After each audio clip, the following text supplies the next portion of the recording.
Health and safety exist for a reason, and this kindergarten is one of those very reasons. In this video, we'll be going over the 3 kindergarten games from the series and breaking down the story that transpires in all of them. There is violence, bad grades, rabid animals, custody battles. It has it all, so I hope you enjoy the series video. Without further ado, let's try not to get expelled. It's Monday. It's the start of the week and we find ourselves in a very strange situation. See, we are stuck inside of a time loop, forced to restart the same day over and over again, until we find out and solve the mystery that plagues our school. On our desk we have a piggy bank, which contains an extra $7.50 for us to take to school. I mean, $7.50 for a 5-year-old is like $750 for us, so hell yeah, we're bringing it. Once we arrive, there is a kid called Bugs that can smell money, telling us to give him half of it. We decline since this is going to buy us the best chocolate milk and cookie combo the school cafeteria has to offer, but it turns out that he really wanted that money. Well, alright then. Lesson learnt, we'll give Bugs our money, then immediately write him out to the teacher. She tells us that we should tell him to give it back so he reacts, and then she can catch him doing something that he shouldn't. On one hand, he's a nuisance, and gives her an excuse, but also, she is trying to start an underground kid fighting ring. And this is a great way to start. We tell Bugs that his father isn't going to come back, which hits a soft spot since his father only went out for cigarettes years ago and I guess he got lost on his way home. To make his dad proud, he decides to attempt to kill us. Thankfully, Miss Applegate does step in and sends him to the principal's office. We speak with Cindy, who is looking for a replacement boyfriend after breaking up with Bugs. We volunteer as she requires us to do a loyalty test so she knows that we're serious. We need to put gum into our classmate Lily's hair. Why, you might ask? Well, because she is apparently the most ugly, nastiest girl that you could ever meet.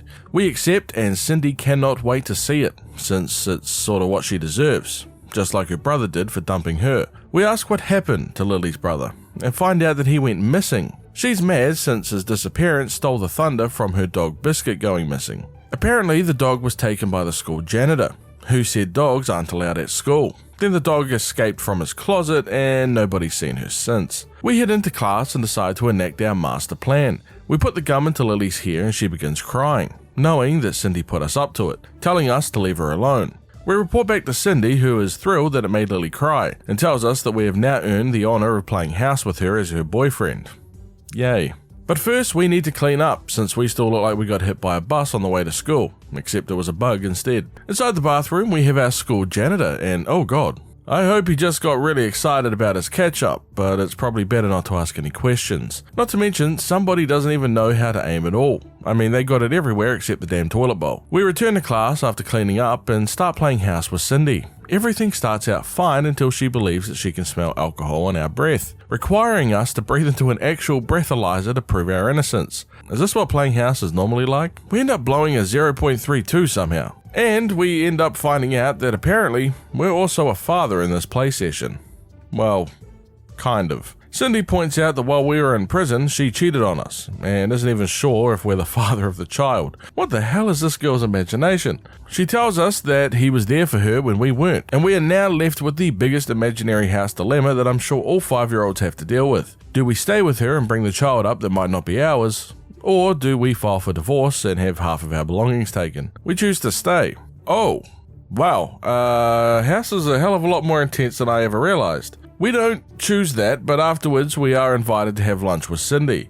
During lunch we see that the janitor is selling biscuit balls, a recipe that the janitor came up with after an incident that he had yesterday. Isn't Cindy's dog called Biscuit? The janitor is really insistent that we feed one of them to Cindy, which makes the whole thing even more suspicious, not to mention what we saw in the bathroom. We get some food from the cafeteria lady that hopefully doesn't have a dog in it. However, we can't even guarantee that, since the cook doesn't even know what's in it, only that it's a bunch of spices and 89% of the principal's secret ingredients. It's never a good sign when the principal is the one providing the ingredients, not the cook, but we get ourselves a bowl anyway. It turns out that Cindy is a vegan, even though she doesn't know what the hell a vegan is. Only that she's heard that it's good, and now requires us to get her a vegan meal. Luckily, one of our fellow classmates, Monty, is selling a salad, which we are able to buy Cindy for lunch. Surprise, surprise, she doesn't like the salad, wondering why she even does this whole vegan thing to herself.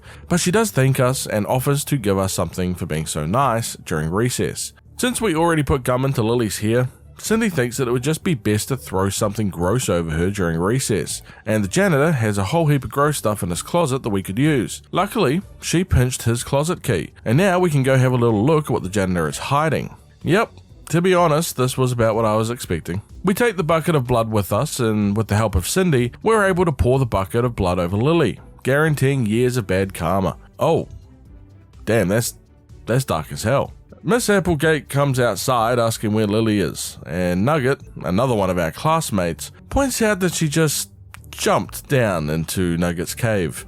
Miss Applegate wants to push Nugget into the cave as punishment, and well, Nugget takes matters into his own hands and attempts to escape. She calls for the janitor to remove the two kids from the hole, which confuses the janitor, since he feels it's less fun taking them out of there than throwing them into it. Okay, this school is full of psychopaths. Got it. After school, Cindy gives us a flower that we're able to use for future days, and it helps us solve the mystery going on in the school. The day resets, and today we focus on Jerome. We purchase a yo-yo and a screwdriver from Monty before school, since Jerome doesn't think that we're cool enough to talk to him, since he's the principal's son. We do know, however, that he loves yo-yos, which gets us an introduction. He agrees to be friends, but requires us to do something for him to prove our loyalty first. Why am I feeling a theme here? Turns out the janitor took his laser pointer this morning, saying that it was too bright and shiny, and we need to get it back from his closet. He distracts Miss Applegate while we take a quick excursion out to the janitor's closet. We use the screwdriver to access the box titled Stolen Stuff and get back Jerome's laser pointer. We return it to him at lunch, but the janitor starts screaming out since he noticed somebody went into his closet. We quickly stash the laser pointer in the trash, before the janitor goes full airport security and starts patting us all down. The lunch lady tells him to leave us all alone, and saying that he's just looking for an excuse to impale a child on his mop. Beg your pardon? The janitor says that there's nothing wrong with that, and intends on doing just that when he finds the person responsible for going into his closet. Unfortunately for us, the lunch lady asks him to empty the trash, which annoys the janitor, since now he actually has to do his job. But remember that we did put the laser pointer in there. When he returns, he mentions that he put it in the bathroom for some reason, so we now need to sneak out once again. Jerome pays off the lunch lady, and we make our way out, seeing Lily listening in on the principal. We arrive at the bathroom where the hall monitor is currently waiting. It turns out that extortion is common in this school, and he tells us that we will need a pack of cigarettes to turn a blind eye to whatever it is that we plan to do here in the bathroom, without a pass. Luckily, we brought cigarettes from Monty before school, and we make the trade. We return to Jerome during recess, and Monty calls us to the side. He mentions how Jerome briefed him on the mission, and that the janitor is mighty suspicious of Jerome, so much so that it looks like he might even try to kill him. Monty thinks that the janitor has been harassing kids at the school for decades, and now it's time to take him out. He gives us a listening device that the principal gave to his son Jerome. Apparently, they pop whenever they hear something that they don't like. Monty's deactivated that feature and made it remote controlled instead, so we place it behind the janitor, tell Jerome to run, and just like that, problem is now solved. Miss Applegate surprisingly takes this new development quite well, pointing out the irony, since now there's nobody to actually clean up the parts. We decide to go inside and I guess just leave them for the birds to deal with. But after school, Jerome gives us a mold for a key that is able to access the principal's office that, again, we can use for future days. And today, we will become the greatest teacher's pet you have ever seen. You see, she wants to get rid of all the children in her classroom, but needs good reason to do so. And that's where we come in. We give Bugs our money, then immediately rat him out again. That's one down. Next, she wants to deal with Jerome, since he's all high and mighty about being the principal's son, and not to mention Cindy. The teacher suggests that we try to get her to falsely accuse us of something and use the voice recorder as proof, which of course we can buy from Monty. We speak with Cindy, who wants us to be her replacement boyfriend again, but this time we tell her that we're not going to put gum in Lily's hair, and also point out that, well, she isn't the prettiest, greatest, nicest girl in the class. She tells us that she will have us taken out, and holy crap. Right, that is a crazy false allegation. Miss Applegate points out that she can't keep saying that about everyone that doesn't want to be her boyfriend. Unfortunately, due to school policy, we will need to join Cindy visiting the principal. Inside, we see Bugs speaking with the principal, and he quickly allows him to go back to class after hearing about Cindy's allegation. Bugs gives us a quick warning before leaving, while the principal is unable to explain to us what Cindy is even trying to accuse us of, because remember, we're 5. He mentions to ask our parents before realizing just how bad that would sound, and he tells us to deny it so he can do his job correctly. Trust me, you don't want to continue asking questions. To avoid the headshot, we need to agree with the principal and provide the voice recorder as proof that we were set up. The teacher is very happy about Cindy being gone, but is annoyed that Bugs has rejoined us, but we'll deal with him soon. Our next target is Jerome, who has a hall pass that he stole from his dad. Normally, he would give us that hall pass and we would use it to find his laser pointer. However, this time, instead of leaving the classroom, we just run to the teacher and tell on him. Classic. Miss Applegate suspends Jerome on the spot and calls us by our new nickname, Teacher's Special Little Rat. Not sure how I feel about that name, but I guess it's appropriate if nothing else. The teacher asks us to befriend Nugget before recess, since she has a special plan in mind for him. We speak to Nugget, and in order to get his friendship, we need to eat one of his friendship nuggets, which is easy enough. We move on to lunch and it's time to cull more of the class. Monty points out to us that the janitor actually misspelt biscuit on his sign and calls him stupid. So we do what we do best and we rat that man out to the homicidal maniac of a janitor. It ends exactly how you think it does. We speak to Nugget, who points out that he poisoned the nugget that he gave us earlier. During this, Bugs throws food at Nugget's face, and Nugget gives us another friendship nugget, but it's just a little bit more potent. He asks us to feed the nugget to Bugs, and in return he'll give us the antidote so we don't die. At first, it's pretty hard to convince someone that wants to kill you to eat a random piece of food that you're offering to them for no reason. But apparently if you just say that it would make them look like a sissy if they don't do it, then voila, mission accomplished. Due to the severity of the poison, it doesn't take long before Bugs kicks the bucket, and we drink the antidote and head out to the hall. Remember how we noticed Lily listening to the principal's office earlier? Well, she believes that the principal had something to do with her brother's disappearance, so she's listening in to see if she can hear anything about her brother Billy. So what do? Well, we knock on the door, of course. We tell the principal that Lily was eavesdropping on him, and that we knocked on the door to alert him. He takes Lily into the office, and we hear a gunshot before he comes back outside covered in ketchup. Unfortunate. The ketchup will definitely stain that nice blue suit. At recess, we only have Nugget left, but thankfully we became his friend and he shows us his Nugget cave. He fills the bottom with nuggets and we jump in, now that we have a soft landing. Down the bottom we find Biscuit, Cindy's dog. It seems the janitor disposed of the dog by throwing it into Nugget's cave. We take the dog and we return the corpse to Miss Applegate. She yells at Nugget and he falls into the cave. Just like that, we have completely cleared our classroom. We are the greatest teacher's pet ever, and we probably have 300 years of bad karma. She gives us a lunch pass that we can use to have lunch with her whenever we want during lunchtime, which we can now use on any day. This next day is about helping out our bully Bugs. We give him the money at the beginning of the day, but this time, while telling on him to the teacher, we refuse to bait him into doing something that she can use to punish him. This earns Bugs' respect for not snitching. And I appreciate that, Bugs. Trust me, we would never snitch in our life. He tells us that Miss Applegate has had it out for him for a while now, and he thinks that she would probably come for us now too, since we didn't do what she wanted. He points out that he's on his last chance. One more issue, and he's getting expelled. And the last kid to be expelled was Billy, and he's never been seen since, so yeah, not a good fate. He straight up gives us a knife, and tells us that we're going to team up to kill our teacher. Oh god. He knows that something terrible is happening at the school and he plans on going down with a fight. We decide on a plan. We'll use the lunch pass to have lunch with Miss Applegate to get her alone, but then we'll plant one of the principal's devices, which Monty's adjusted, to be around the same as a firecracker, under one of the tables to distract her. When she goes to look, we do a little stab in the back. If all goes to plan, we can celebrate with a delicious and totally non-poisoned Big Mac and fries. Bug arrives and tells us to get the knife out and clean off the fingerprints. And also we steal her phone for some reason. It's a straight up murder scene now. I love how it's show and tell. The principal is now filling in for Mrs. Applegate, who takes the time to point out that our previously unstabbed teacher is just rotting in the corner. Nugget also, oddly, points out that he now likes the way she smells.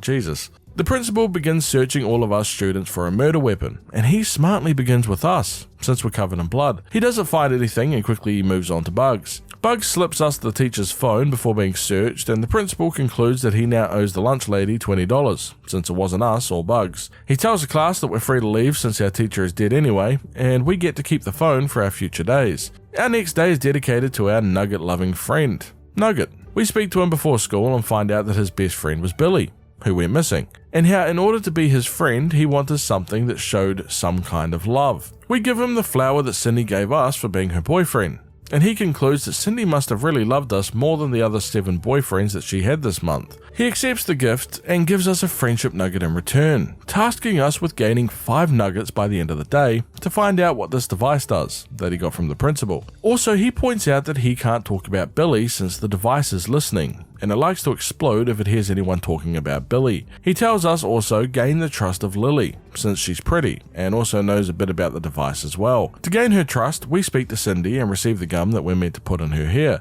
However, this time we let Lily know that Cindy has it out for her. We wait until class and use Jerome's distraction to take the second friendship nugget from Nugget's cubby. Nugget has created a love poem that he wishes to give Lily, since she's pretty. If we do this, we will get our third nugget of friendship. This turns out to be pretty bad for Nugget, since while Lily is surprised that he's even capable of complex emotions, she's also 5 years old and unable to read, so she needs to take it to Miss Applegate to read it for her, in front of the whole class.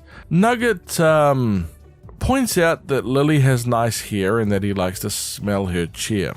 Yep, it's really bad. Lily thinks it was mortifying, while Nugget almost died of embarrassment. However, we did technically do what he asked, and even if it went poorly, we still get our third nugget. The fourth nugget is just poisoning bugs again, which has almost become a profession at this point. At recess, Nugget retrieves the device from us and places it a safe distance away. He tells us that the device explodes if it hears somebody talking about certain things, such as Billy. So we decide to place the device behind the statue of the principal, and well, talk about Billy to Lily from a safe distance. We technically put the blame on Lily, who Miss Applegate already knows hates the principal, so totally believes that she had something to do with destroying his statue, while we just bribe her with a donut, which totally works. Nugget takes us into his cave and shows us his memorial that he made for Billy, stating that the flowers are starting to die, just like his hope that he'll ever see his friend again. We place the flower that Cindy gave us on the grave, which gets Nugget emotional, as he points out that Billy was the only other person to get all 5 of his friendship nuggets. He decides that he can't hide it anymore, and he comes clean about how Billy told Nugget a bunch of things before he went missing, and that the pills that he's received from the principal make him forget, but he doesn't want to anymore. After school, he gives us a note that Billy gifted to him, but he can't read it, and neither can we. I do find this a little strange, since Nugget did manage to write a poem but doesn't know how to read. Is that just me? The next day, we will need Monty's help. Monty is able to use the key mold that we received from Jerome, but it will take an entire day to make it. Not to mention a hefty $20 price tag on that bad boy. We only have $5 since Bugs took half of it, so we sell him our lunch pass for $3 and begin saving money. We speak with Nugget and start pressing him about Billy's disappearance since we need to go to the principal's office. Nugget begins getting concerned and eats more of his pills, so he forgets, pointing out that he can't speak about Billy since the principal told him not to. He reports us to the teacher and we head to the principal. He wants to know why we're asking around, and we convince him that we're just sad that Billy's gone, not that we're looking into his death, and he just gives us a bottle of pills and tells us to take one whenever we think too much about Billy, and to consider it a portable therapy. Oh god. We're sent back to class and give one of the pills to the teacher, who loves them. This also causes her to just generally care less about what we do, so we take advantage. We head to the janitor's closet and we can find a $5 bill sitting in his belongings, and we snatch that up to make our total $12. We take another $2 that's just sitting in this cubby, and we sell the pill bottle to Monty for a further $4, which gives us $18 in total. We manage to get our final $2 by just waiting around instead of doing anything. How this works, I don't know, but I wish it were real, let me tell you. After school, we give Monty the money and he gives us the key to the principal's office that we can use any day that we want. Now we head into our final day, which requires us to help out Lily. We ask Monty to read Billy's letter that we got from Nugget since he's the only 5-year-old that can actually read it. The letter mentions a secret hatch in the principal's office that can be opened with a code written below. The handwriting, however, is horrendous, so Monty will need until lunchtime to figure out what it even says. We let Lily, who is now ecstatic, saying that Billy is probably down the hatch. But first we need to get sent to the principal's office to confirm the location of said hatch. We speak with Nugget again and push the Billy topic enough to be sent to the principal's office. We receive our bottle of pills and take a little accidental detour before we leave the room. Whoops! What's under this rug here with all the blood still on the ground? Must be nothing. He's mad, but we act dumb and go back to class. The next job is to check in on the janitor since he's likely involved in this entire mess, which, let's be honest, isn't much of a stretch. We find him again in the bathroom and guilt him into actually doing his job and cleaning one of the toilets. While he does that, we check the ketchup bag and find out that it was actually blood the whole time. Really? I would never have guessed. We take a severed finger as proof and we make our leave. At lunch, we receive the code from Monty and show the finger to Lily, who is grossed out. And we head to the bathroom, pay off the hall monitor again with cigarettes, allowing Lily to use the teacher's phone to call the principal and to force him to get out of his office and go and check the classroom. Once inside, we use the code on the principal's desk, open the hatch with the key, and oh my goodness. Normally these sorts of places should have a big old TV, a console, maybe a pool table, or even a mini fridge, a man cave. The hell is this? Somehow Lily recognizes this abomination as her brother Billy, who is now currently alienified in this test tube. We use the buttons on the console and manage to cure and return Billy back to his normal human form, while killing the monster on the left and conveniently leaving the one on the right. The principal arrives with a big ass gun and tells us to get away from his experiments. He states that these creatures live beneath the school and give off chemicals that affect the human body in strange ways. Apparently that chemical is in the drugs that he's been handing out to these people, and each person reacts differently. We ask about Nugget, which the principal is a little bit baffled by, stating that he isn't even sure what's wrong with Nugget, but the pill seems to help fix it. He wants to replicate the chemical production in humans to reduce risk factors, and even points out that Nugget was originally going to be the test subject. That is until Billy stumbled across one of the creature's bodies in the janitor's closet while he was dealing with Biscuit the dog. We quickly release the monster to fight the principal, and holy hell, he even takes his head as a prize. Billy awakes and we head for show and tell. Nugget is delighted to see his friend once again, as Miss Applegate points out that being in a vat under the school is still not good enough reason to skip class, and he orders him to go and see the principal. Lily points out that the principal,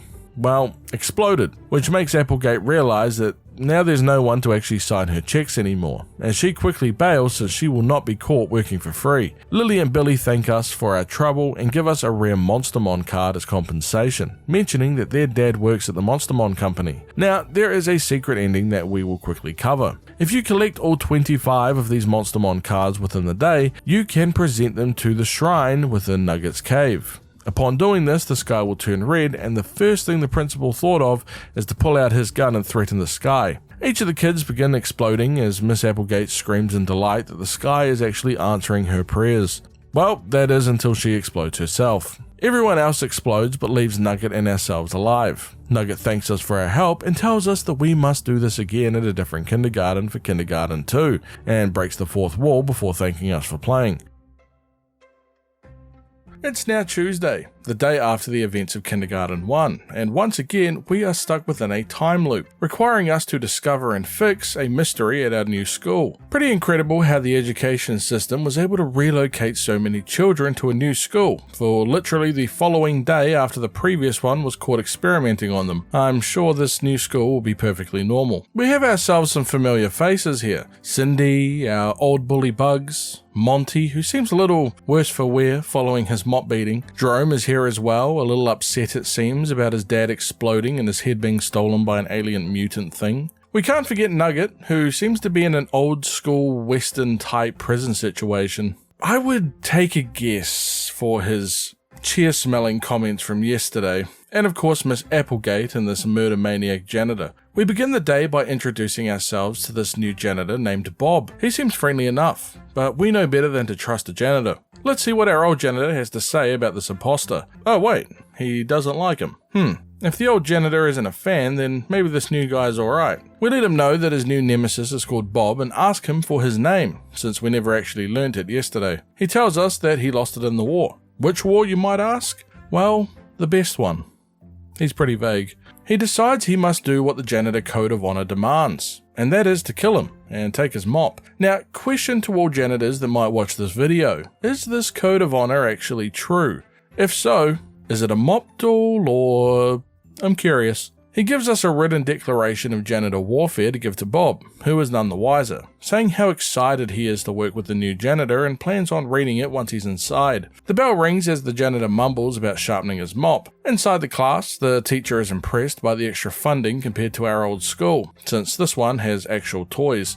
She has a headache and doesn't really want to do her job, so we take that time to make our exit towards the bathroom. Nugget arrives, who has straight up lost his arm, breathing heavily while telling us how nice the weather is. Nugget, listen, that is a lot of blood, my friend. It's going to need a bit more than a bandage. We speak with the janitor in the bathroom, who requires our help since his glass hip doesn't allow him to actually make it up the stairs of the school. And unfortunately, Bob is hiding upstairs. This war has become tactical, and we need to weasel the enemy from his trenches, or just get the key to the elevator so we can put our janitor behind enemy lines. He tells us to speak with Monty about a key, calling him the black market cripple. Ironic, since he's the one that actually crippled him. Monty is in the smart class upstairs, but this new Superman ripoff of a hall monitor won't let us pass. He tells us that we need permission from an adult before we can actually get past. I don't think you want this smoke, pal, but sure. We let the janitor know that the hall monitor is stopping us from enacting his plan, and he takes it very well and very maturely.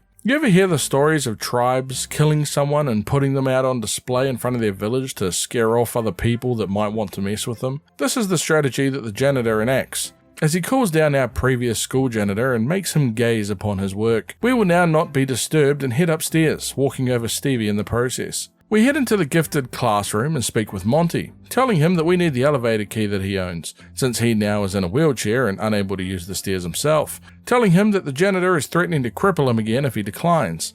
We give him the key, and we head to war while we get a walkie-talkie. During lunch, we get some communication from the janitor, telling us that things got sticky and he needs us to join him upstairs.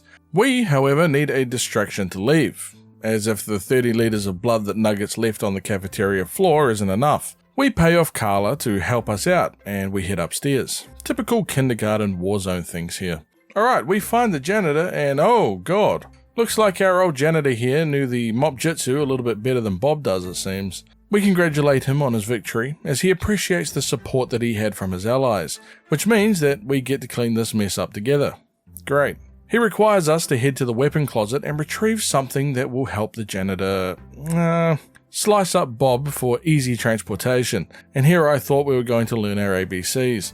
Miss Applegate came out from the toilet and rightly nopes the hell out of there. We grab the chainsaw from the janitor's weapon closet and return it to him. He is quite the artist. The bell rings and the janitor gives us Bob's head as a reward. Gee, thanks. We head to study hall and wait long enough for our new teacher to need the bathroom, since all he seems to do is drink coffee.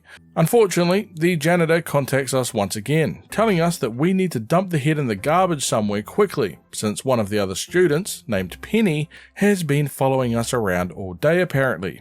A kid even dropped off pictures that Penny has taken of us, so we need to stop her from going upstairs. The janitor suggests finding a way to trip her on the stairs, hoping that she dies while falling. We take a toy car from the toy box, place it on the stairs, and before placing Bob's head into the cafeteria garbage can. Penny notices us and asks why we aren't still in study hall. We tell her that the teacher noticed a kid in a hoodie and followed them upstairs, using a little deception to bait her upstairs. It works as we hear a thud sound shortly after she leaves, and the janitor even tells us over the walkie-talkie that he heard what can only be described as an evil little girl falling down the stairs. He points out that we remind him of himself when he was 5 years old. And what a scary thing that is to imagine. We ask him if this was before his war, and he doesn't even know what we're talking about. What war? We're speaking nonsense. Seems our janitor is making up a few stories and he can't even remember the stories that he's even told. We head back to study hall since our teacher is likely returning soon, and notice that Penny's body is not at the base of the stairs. Instead, there is a large pool of green goo that is heading towards the elevator. Just going to point out that we really needed those two janitors now more than ever. I mean, look at this mess, dude. This is just unhygienic. The teacher returns and sends us out to gym class, led by Miss Applegate. The goal of this class is not to look like Miss Applegate in 30 years. Her own words. We receive a call from the janitor, requiring us to haul out the body of Stevie, who got his beating earlier since he needs to focus on the much heavier Bob. Seems that lifting will be our gym session. How Nugget is even conscious still after this total mess that he has made is an absolute miracle. We speak with him and he points out how he is struggling to enjoy gym class today. You know, since he's missing one of his arms.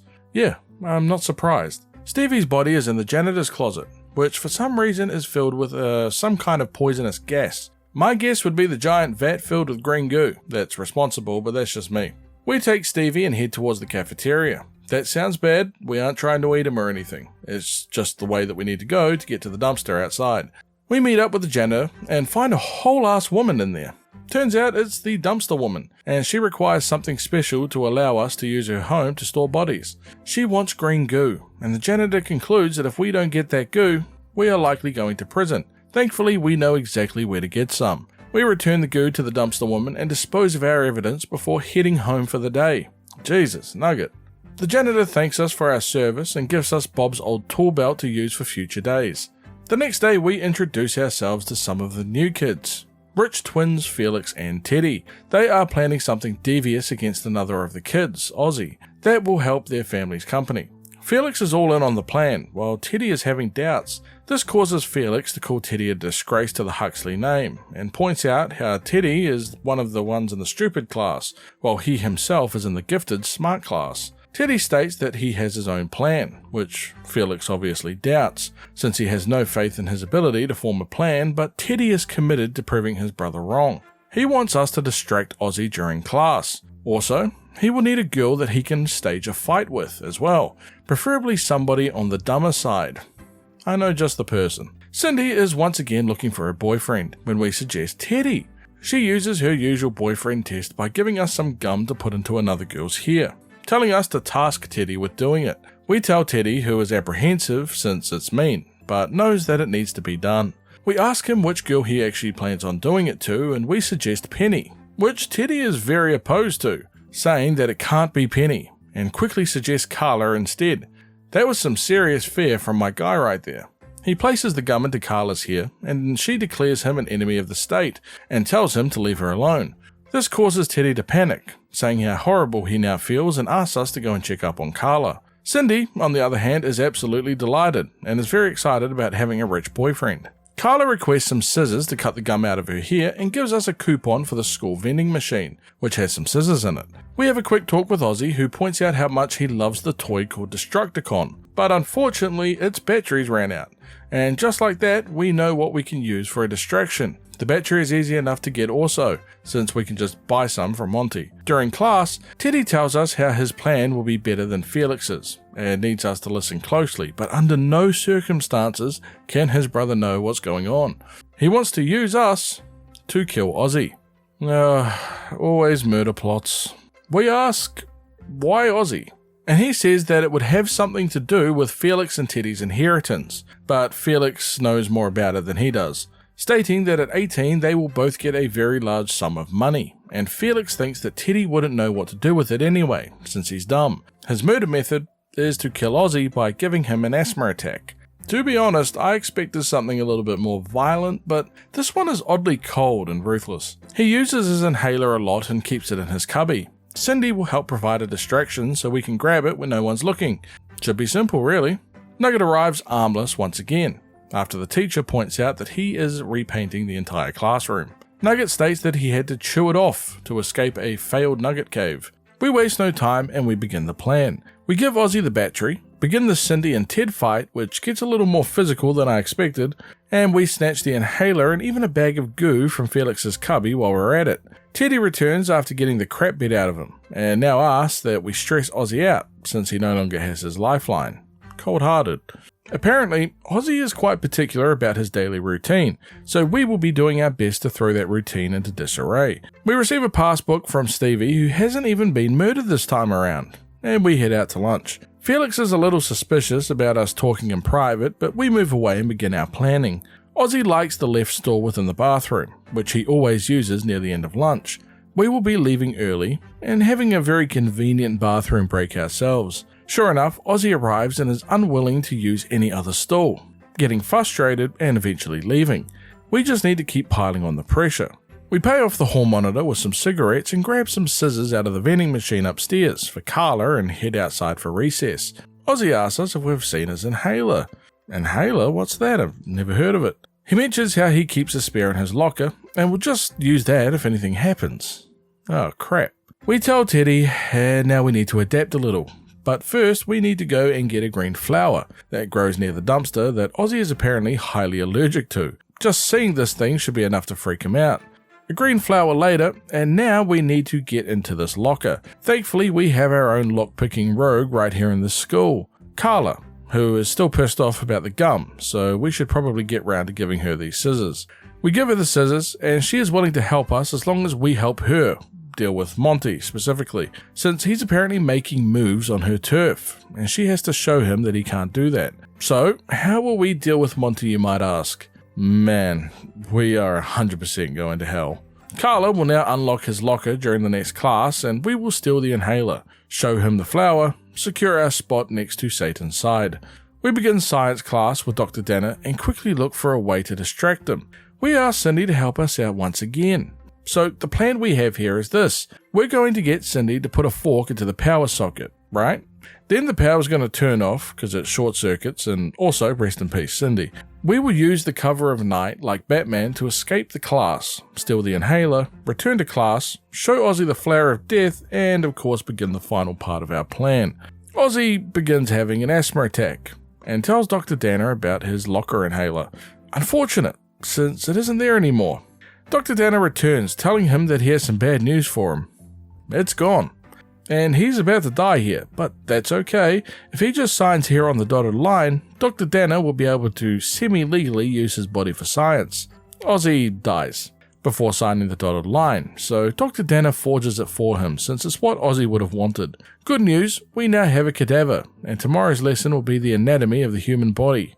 We leave and speak with Ted and Felix. Felix is kind of impressed that his brother managed to pull off the murder plan and tells him that their father would likely be proud. We're given a pin from the company, something that shows that we're a trustworthy ally of the Huxley family.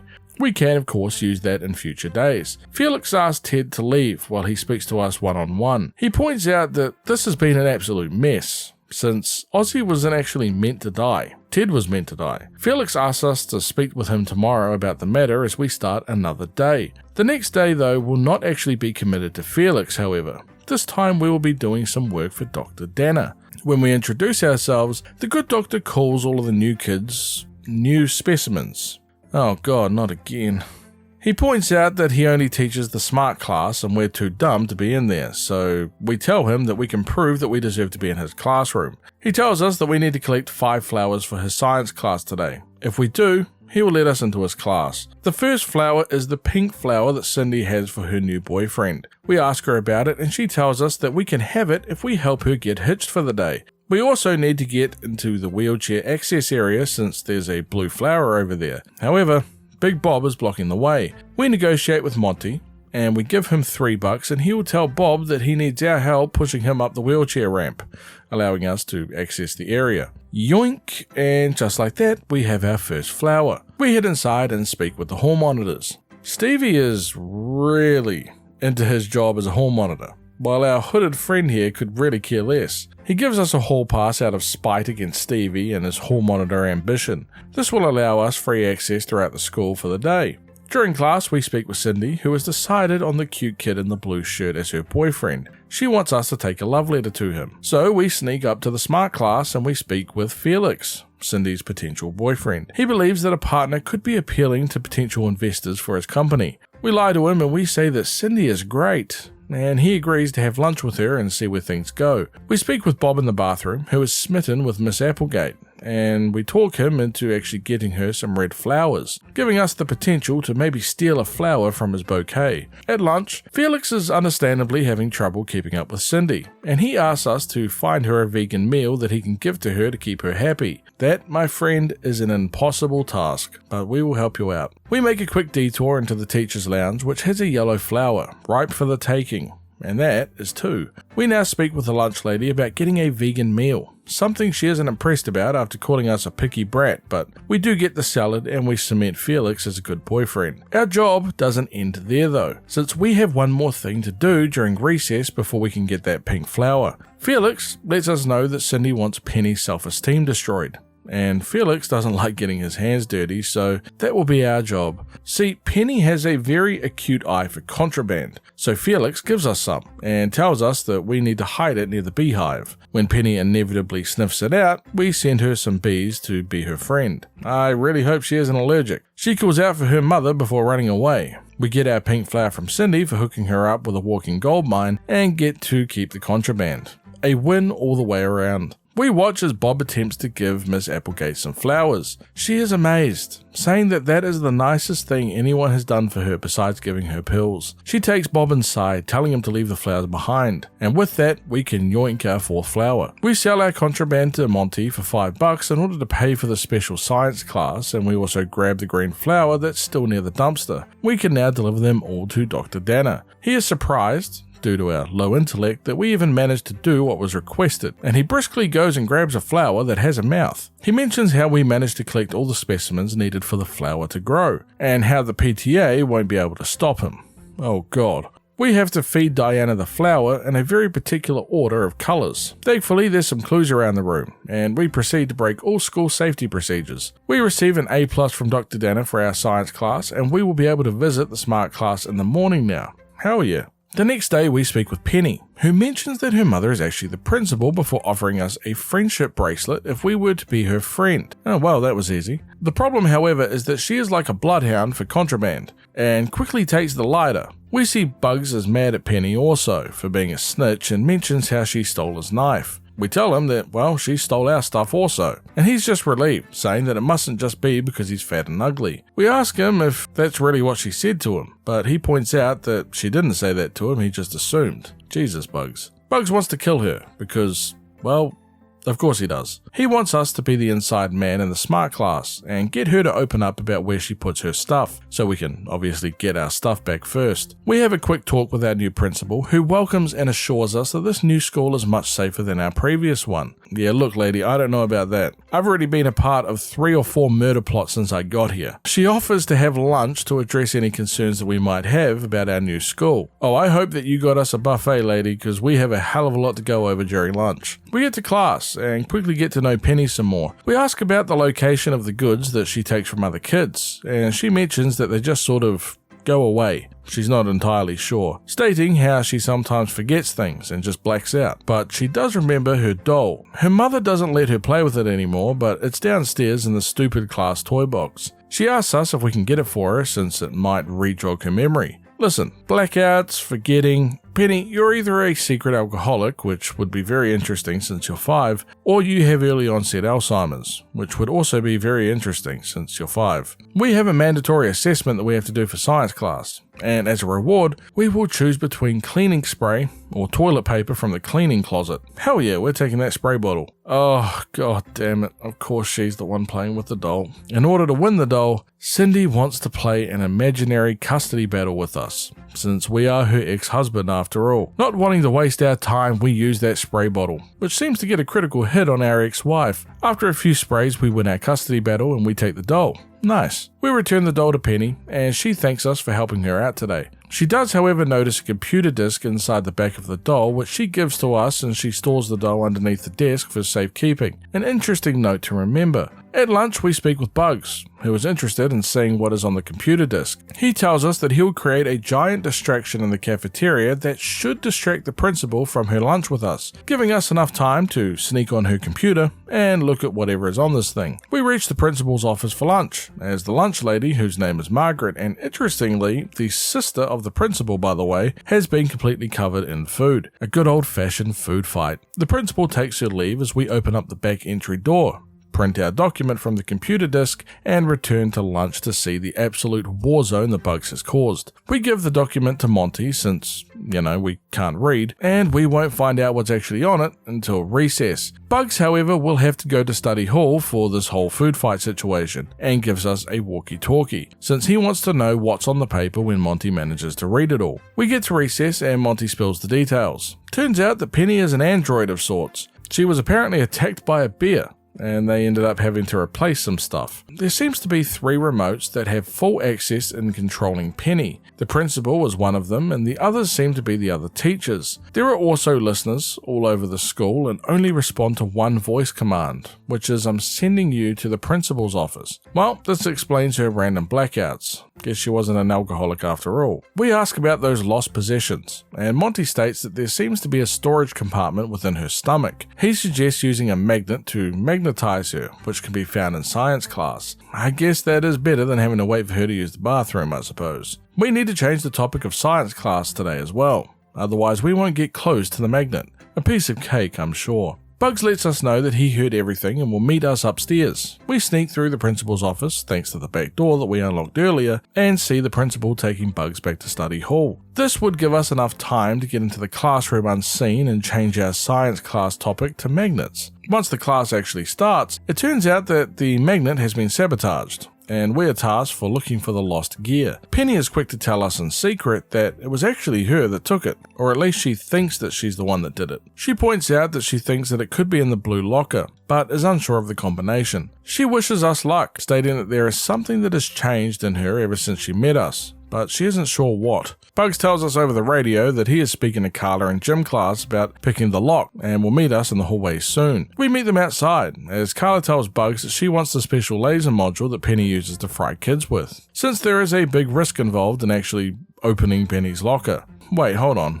Was this android information just public knowledge around the school? The hell? That could have saved us a whole afternoon. We head back into class to distract Penny so she doesn't murder everybody, as she points out that she has this very odd feeling in her head that somebody's trying to break into her locker. We remind her that no, we just need to find the magnet gear, and we use the doll to try and calm her down, which seems to remind her of her times before she was half toaster. We get the magnet gear from the locker, return it to Dr. Danner, and he fixes the magnet and almost immediately tears Penny apart. Dear God. Dr. Danner makes a very quick and quite accurate observation. His tenure of the school has now just come to an abrupt end. He tells us to stay in school and don't do drugs unless he's the one that gave them to us. He straight up jetpacks through the roof. Now that's one hell of an exit. We leave school and Bugs gives us the laser module that Carla wanted for our troubles. We will be able to use this going forward. Our next day is to be dedicated to our favourite student, friend, and cave connoisseur, Nugget. He is trapped after searching for a suitable place for his Nugget cave. He mentions how he was searching near a tree in the handicapped area when there was a cave-in that left him in this current location. We ask him how he got into the handicapped area, to which he responds that people don't seem to question him if he ever tries to head in that area. God, I love Nugget, I really do. We tell Bob about Nugget being stuck and he uses his tool belt to be able to let him out. He tells Nugget to just stay away from any underground areas, while Nugget tells him that he will totally crawl underground again, since he needs a new Nugget cave. Bob just accepts this, and we take Nugget to see the flower in the handicapped area. He accepts the flower as a friendship offering, and asks us to help him make his Nugget cave, since he hasn't had the time to hide all 5 of his friendship nuggets yet at the school.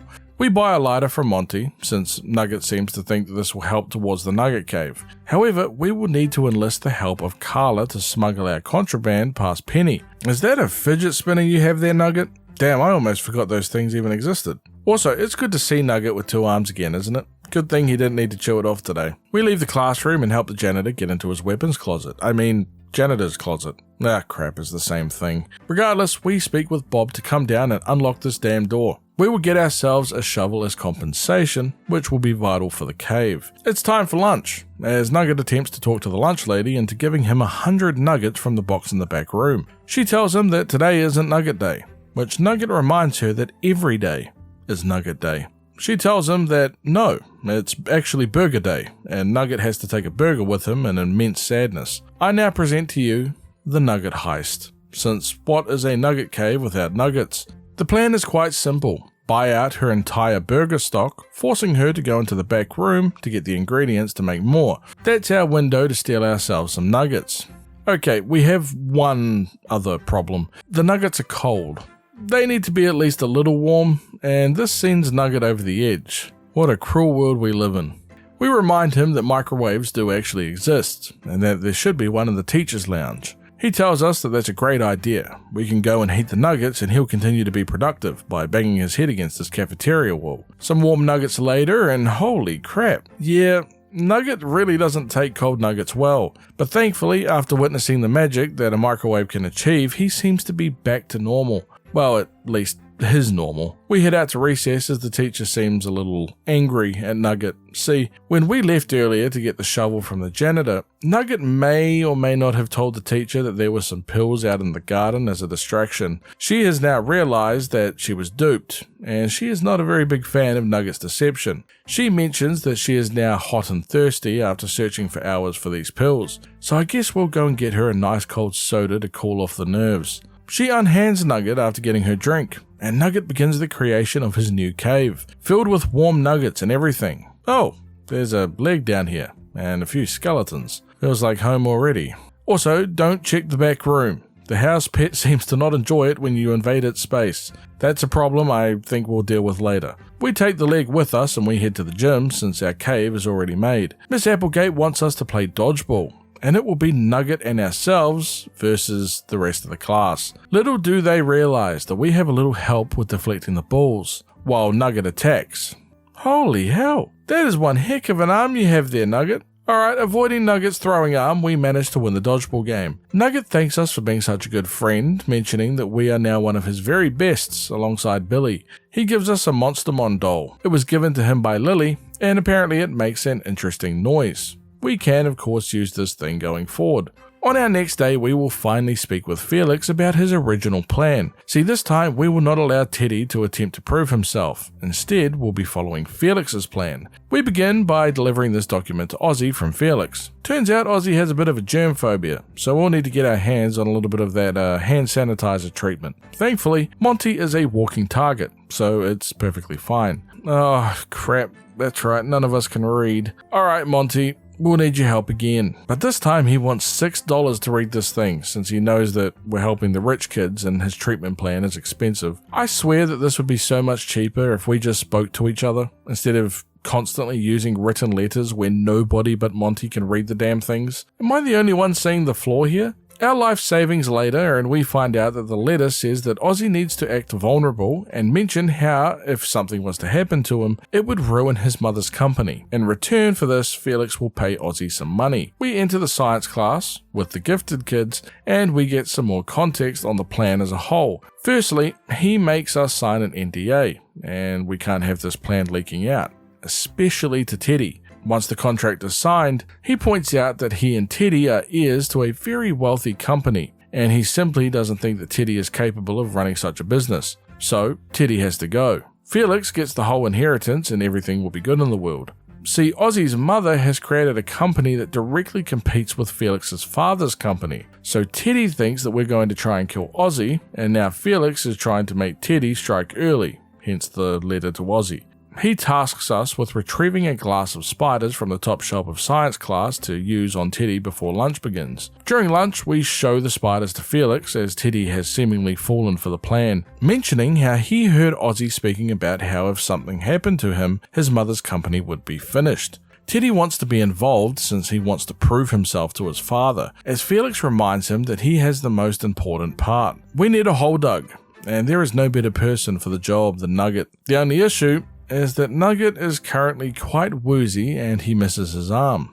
I wonder why. Felix asks if we could retrieve his arm and possibly a shovel, if that would be enough to make him dig the hole, but he isn't convinced. It isn't until Felix tells him that he can fly Nugget to see a nugget factory that really gets him excited. He will now dig a hole as fast as he can and as deep as hell if he has to. We take our leave and we go to the janitor's closet to get our shovel. Bob arrives and notices the blood on the axe before stating how he's struggling to remember what happened yesterday. Quite a few people with amnesia around here, huh? At recess, we give Felix the shovel and identify an appropriate arm donor for Nugget, namely Monty, who we will ambush and then remove his arm apparently. We are actually the villains of this story, aren't we?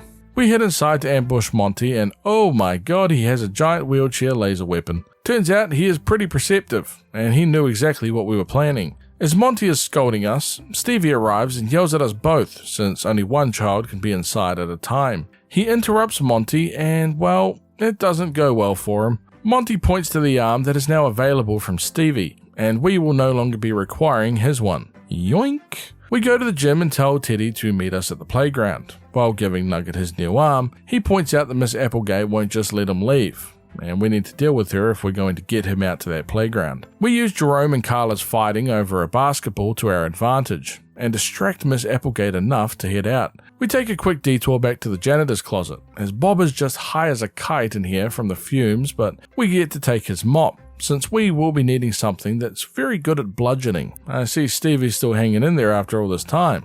Keep it up, champ. Felix does his best 300 impression, but this time with a mop. We throw some spiders in the hole just to pour salt into the wound, and we fill that hole. Perfect. After school, Felix thanks us for our work and gives us a key chemical that is used to create those drugs that everybody seems to like as a reward. Nugget also arrives, and Felix asks him, what would Nugget do if there actually wasn't a nugget factory? Nugget quite plainly tells him that he would bury Felix with his brother on the playground. So Felix quickly tells him, okay, get in the limo, and hopes to God that there is somewhere nearby that produces nuggets. And with that, we start a new day. We begin by giving Carla the laser module that we received from Penny. She tells us to clear our schedule, since she can now begin her little project. She wants to open up a passage from the teacher's lounge to the janitor's closet, and she hasn't been able to figure it out just yet. She asks us about those little listening devices that we had in our old school. You know, the ones that blew up. She asks us to retrieve one from Jerome, who is now just crying in a corner. We get a tissue from Cindy,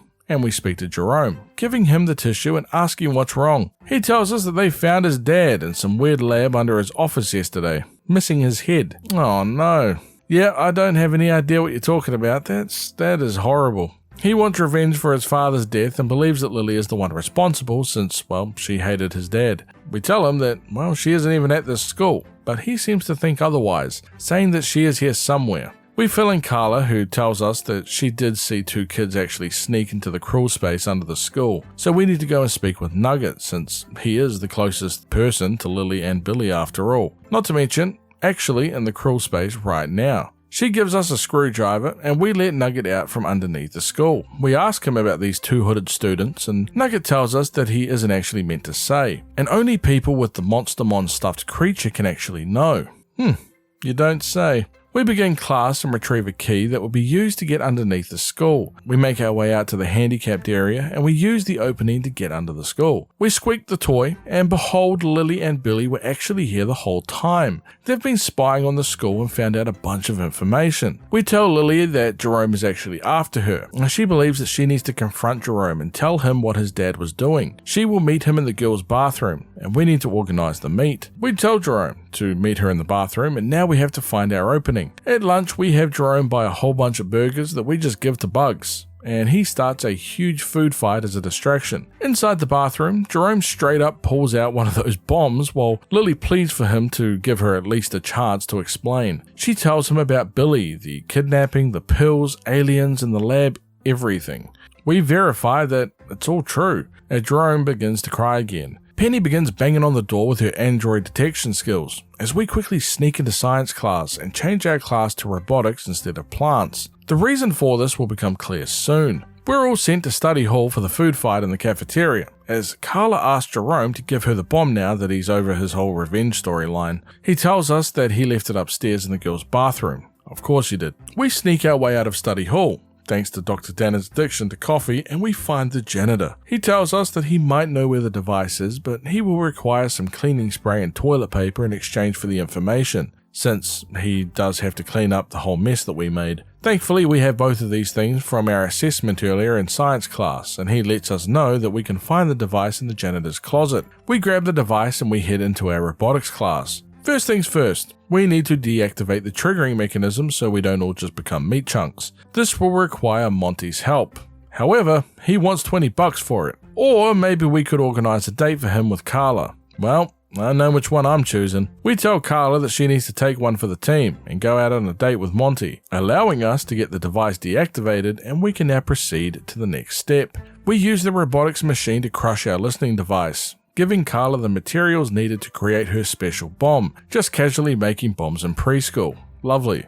In fact, she was actually able to make 2 bombs, and she gives us one as thanks for helping her today. Hell yeah. The following reset, we rile up Miss Applegate, trying to get her to snap from annoyance. Thankfully, we know that her kryptonite is Cindy, so we just make Cindy do, well, Cindy things. She gets to work, and the new principal tells her that you aren't actually allowed to physically attack students here, and she leaves to go inside as Bugs is incredibly impressed, saying that just one more incident might be able to break her, and to look for a way to do it later in the day. We speak with Carla, who gives us a firecracker. However, we'll need to prove to her that we can smuggle it past Penny for the day. Challenge accepted. We sneak into class with the help of Monty and place our firecracker within the cubby. Miss Applegate is complaining about a sore head as we set off the firecracker during class. She completely loses it, saying just how much she hates children and, well, quits. All the stuff that happens at this school, and it's Cindy and a firecracker that puts you over the edge, huh? We speak with her outside and she tells us just how much she needs some of those pills to calm her mind, but realizes that the supply chain for those pills stopped after the previous principal's death. Then again, what if we had Monty make more pills? Miss Applegate suggests that we provide Monty with everything that he needs to start manufacturing these pills again. Ah yes, let us now begin our preschool drug empire. We are ordered upstairs to speak with Monty, asking him if it's possible to restart this production. We give him the chemicals that we received from Felix, and he requires a chemistry set and some hair samples from the people that might still have some of the pills in their system. The three people that come to mind are Miss Applegate, Nugget, and Billy, but first we need some scissors. We let Miss Applegate know the requirements, and she is more than happy to give up some of her own hair, but she orders Nugget to come to the front of class and tells him that he needs to give over some of his. He, on the other hand, is not so willing. She chases him outside while we head to lunch. We make a quick deal with Carla to change the science class from plants to chemistry, as we head out to see how the Miss Applegate Nugget situation is going. Yep, about as well as I expected. We give her the scissors and oh god. Was only meant to be a little off the top, but it seems she went a little too close to the scalp. Oof. We head out to the elevator and speak with Billy. We'll just take a little here, there, and leave very quickly. We head to chemistry and give Monty all the ingredients. Now, all we need to do is distract all of these children with objects, so they don't want to turn on the chemistry set. We give a green flower to Ozzy, who is allergic to it if you remember. The gemstone goes to Cindy since she's, well, materialistic. And the doll goes to Penny, because it reminds her of her non-android days. We do some chemical mixing and give Monty the final chemical product, thus creating our pill. We are now officially the preschool Walter White and Jesse Pinkman. Damn. Nugget's a wee bit worse for wear, isn't he? The teacher arrives and we give her the drug. She thanks us and gives us a remote control for Penny since she's now quitting since she hates all of the students except us. Alrighty, on to our final Tuesday. As the day begins, Miss Applegate points out to the principal that she has misplaced her remote control for Penny. The principal wants all the students searched to make sure that none of them have the remote. We use the remote to force Penny to shoot open the grate to the underneath part of the school, allowing Nugget to escape and us to eventually enter. Miss Applegate is a little confused whether she's just coming off of her drug here, but asks if she just correctly saw that preschool child just shot lasers from her eyes. The principal lets her know that her daughter Penny is currently working through some stuff right now. We head down to speak with Lily and Billy. They let us know some of the information that they've found out about this place. Firstly, 3 students that were meant to be rezoned to this school are actually trapped in a secret lab underground. Well, that seems oddly familiar.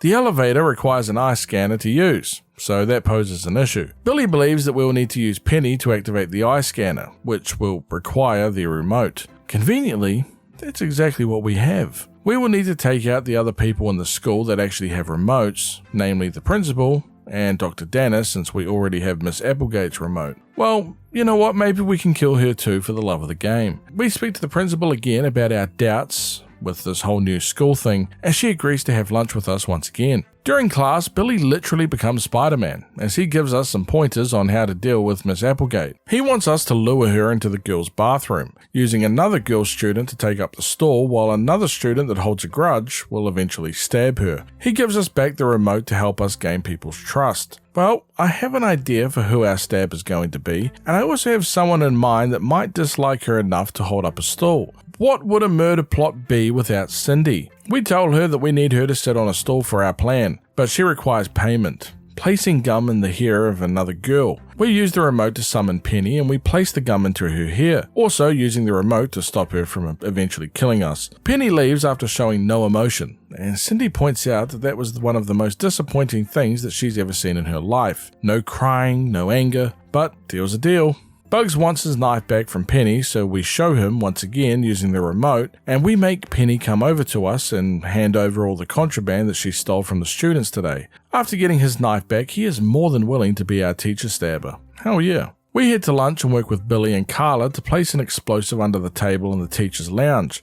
while also providing Nugget with a drill to help him create his Nugget cave. Let's just say that he can't wait to get started. After stealing his cold nuggets and warming them up in the microwave, we use his tunnel system to get into the teacher's lounge and sneak over and place the bomb underneath the table, and then quickly leave with Nugget. Billy will activate the bomb while we head into the principal's office for lunch with the principal. We overhear the principal speaking about the fact that Penny's chip seems to almost be fried from all the commands that she's received today. Penny leaves as we hear an explosion. The lunch lady enters and tells her that Dr. Danner has been killed in the teacher's lounge. The principal has a bit of a mask-off moment here as she states how quickly that they work and to try and get research out of here as quickly as possible, and also have Penny monitor outside for anybody trying to escape. Lily arrives and tells us that Miss Applegate is fighting back against Bugs. Damn, not a good look, Bugs.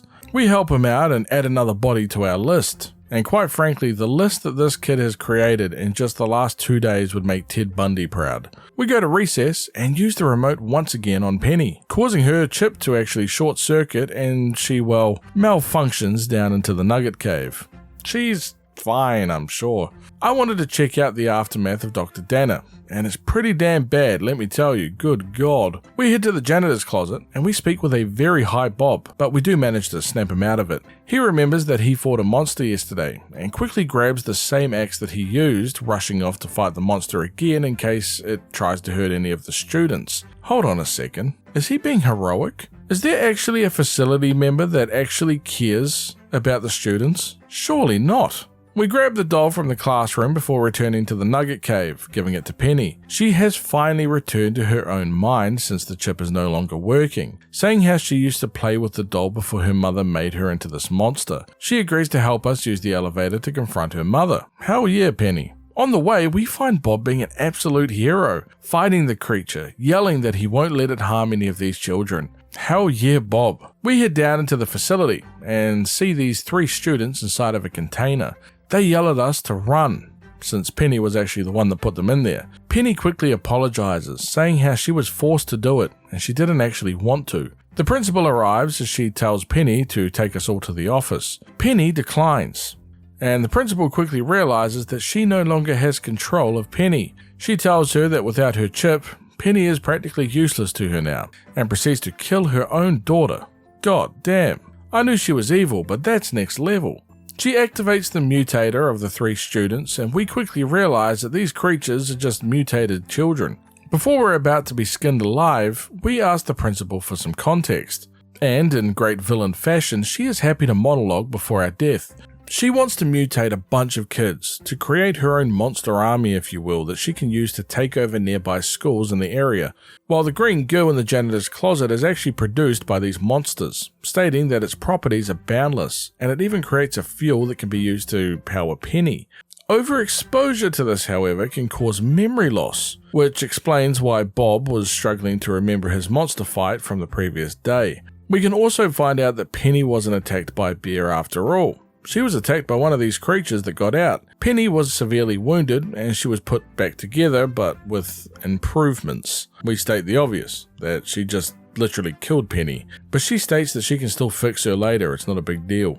And with that, we now need to deal with these 3 bloodthirsty monsters. Thankfully, we use the nearby control panel and use these giant robotic arms to help us out, killing many of them, and even throwing the principal into the pool of green goo. Maybe that was a bad idea. What the hell is that thing? We use the robotic arms to attempt to close whatever the hell that mouth is. Then, out of nowhere, like a superhero, Nugget drills his way through the ceiling and kills the mutated principal. Thankfully, the 3 children that fell into the goo actually reverted back to their human forms, and we head outside as Madison meets up with Ozzy, who seemingly know each other. We speak with the other 2 children, as Alice points out that the last thing that she remembers is going down a slide at her school. Then she woke up in this laboratory. Ron also thanks us for saving his life before also leaving. Lily gives Nugget a kiss on the cheek to thank him for saving us, which causes him to, well, run away in excitement, thus ending the story of Kindergarten 2. Now let's quickly cover the secret ending. If you collect all of the Monstermon cards in the game, a secret door will appear with a red-robed Nugget there to greet you in your bedroom. We join him in his sacred sanctum, and he compiles all of the cards into a circle giving him powers. He snaps his fingers and takes us to our school. The students straight up get Thanos out of existence. What the hell is this? Literally nobody is safe. Cindy, Teddy, Jerome, Monty, Bob, even one of the hall monitors. Lily, the dumpster woman. Nugget yells out half. Only half will die. Then he just changes his mind. It gets a hell of a lot more violent from here on out. It ends as the principal dies and Nugget allows us to live. Nugget breaks the fourth wall once again, and he thanks us for playing the game. I must say, we really are getting quite the room upgrade here on Wednesday, compared to only 2 days ago during the events of Kindergarten 1. Why is our bedroom always changing? Well, it's one of the great mysteries of this universe. Once again, we're stuck in a time loop, replaying the same day over again until we figure out the great mystery that's plaguing our third school in 3 days. On our first day, we attempt to read a pamphlet on the wall, but realize that it's probably going to take more than 3 days to learn how to read. We meet our new teacher, Miss Lovelet, a strange woman that rhymes all of her sentences. She is very theatrical and enjoys plays. Coincidentally, she's looking for students to take part in such a play. We offer our services as an actor, but our new teacher points out that our face is a little lame for the part. Ouch. We instead take a more behind-the-scenes role as a casting director for the play of King Lear, a Shakespeare story that requires 3 actors. We need an awful girl for the part of Goneril, someone a little bit off for the role of Cornwall, Goneril's main squeeze, and somebody to be the Earl of Gloucestershire, a rich old fool. When I heard of an awful girl, I had the perfect candidate immediately. Who better than Cindy? She isn't really convinced of the idea, but when we tell her that it could be a great way to get a jump start on becoming a celebrity, she agrees, saying that she didn't plan on featuring in her first major movie until she was at least 6. We feel this could be a great career move for her. The next choice is Felix. Turns out Teddy had enough of Felix's crap from yesterday and decided to swap out their clothes so he would be able to go to the rich academy instead of Felix. Felix is less than pleased at being left at the, poor institution. But who better to play the rich snob than, a rich snob? We ask him to play the part of Earl, which offends Felix, saying that he will be a king and nothing less. We agree, but he requires a crown in order to take on the role. Our final casting choice is looking for somebody that's a little bit off. And quite frankly, Nugget is really the only choice for this one. He is playing in the green goo, saying just how much he likes it and even asks us to join him. We ask him to join the play, but he points out that he's just too busy with goo to become a thespian. But he is willing to become an actor if we eat some of the goo. We get ourselves a handful of the green stuff and waste no time. But it doesn't take long before we actually turn green. Nugget points out that we cannot endure goo the same way that Nugget can, and suggests that we go and see the nurse. Outside the nurse's room, we can find Miss Applegate, who has now become a front desk lady instead of a teacher, saying how much better it is than having to deal with children all day. The nurse gives us a dose of antidote to cure us from the goo, and we begin our class. We hand in our casting sheet, but the 3 students we hired for the play quickly become unhappy. Felix points out that he was promised a crown. This causes Cindy to demand a bouquet of flowers since she got jealous of Felix. And Nugget wants goo, because it's Nugget. For the crown, we speak to Davy, who proclaims himself as king of the playground. He's only willing to give up his crown if we feed his pet alligator out in the front yard. I am sure that a pet alligator outside of a kindergarten is not breaking any kind of safety laws at all. Linda, the alligator, has eaten all the surrounding ducks, and Davy asks us to get the class fish, Guppy, for Linda. The teacher is disappointed by the demand but concedes that they'll just have to get a new class pet. After grabbing Guppy, Nugget points out that he feels weird before his arm explodes and is now turned into a full-blown claw. Nugget now feels better and requires more goo. We give Guppy to Davy and retrieve the crown. We waste no time and head into the school bathroom, where one of the sinks is filled with goo.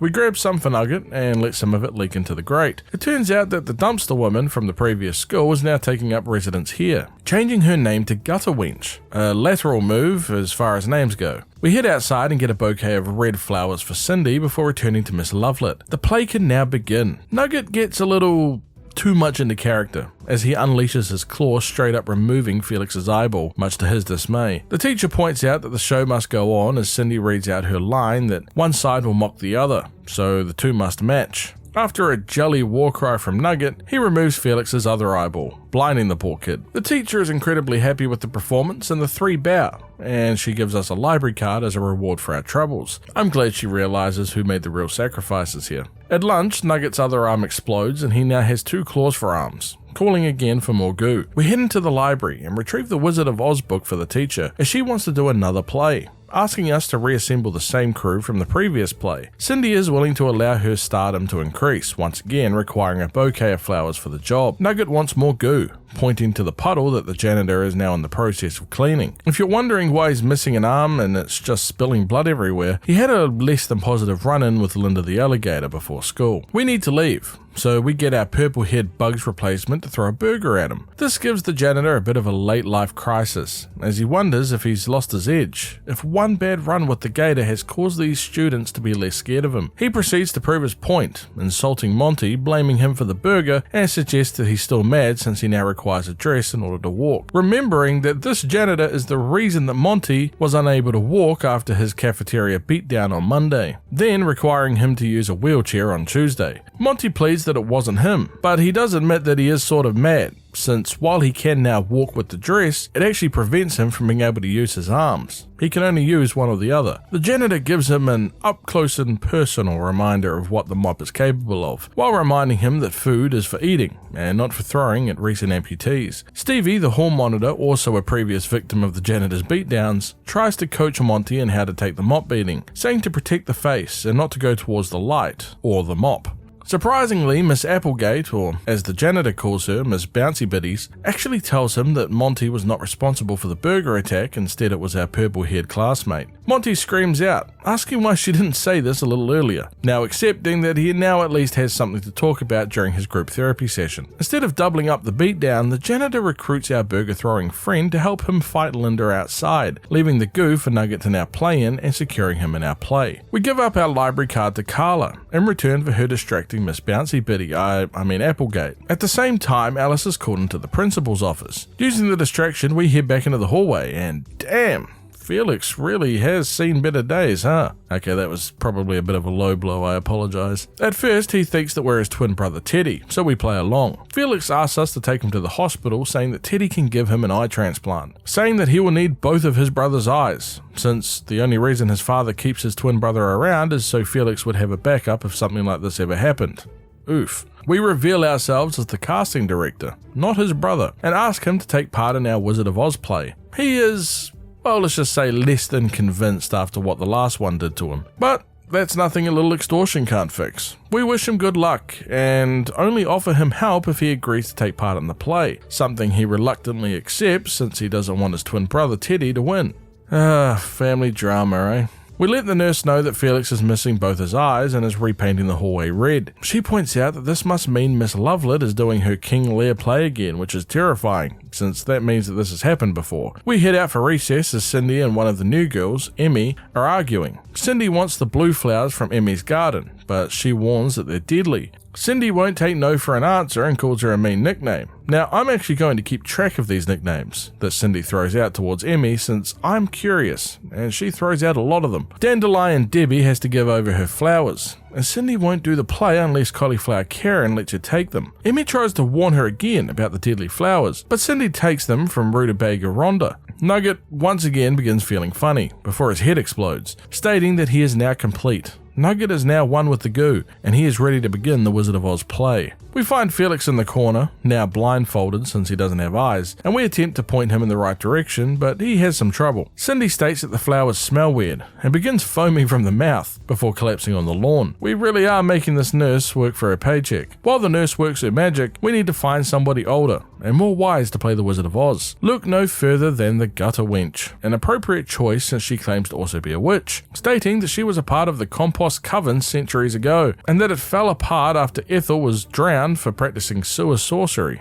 Ooh. We get the crew together with costumes and walk the yellow brick road to the wizard. She puts out her famous toilet light show as she begins giving each one of the characters the things they most desire. Felix, who is our Tin Man, really wants eyes, but obviously his line requires a heart. The wizard gives him an actual heart, something that Lovelet points out is technically wrong, since it should be more symbolic rather than vitriolic. Nugget is the scarecrow, asking for a brain, but he will settle for goo. The wizard grants a real brain, and Nugget enjoys his new snack since he's hungry now, which even grosses out the woman that is currently living in a bathroom gutter, if you would believe it or not.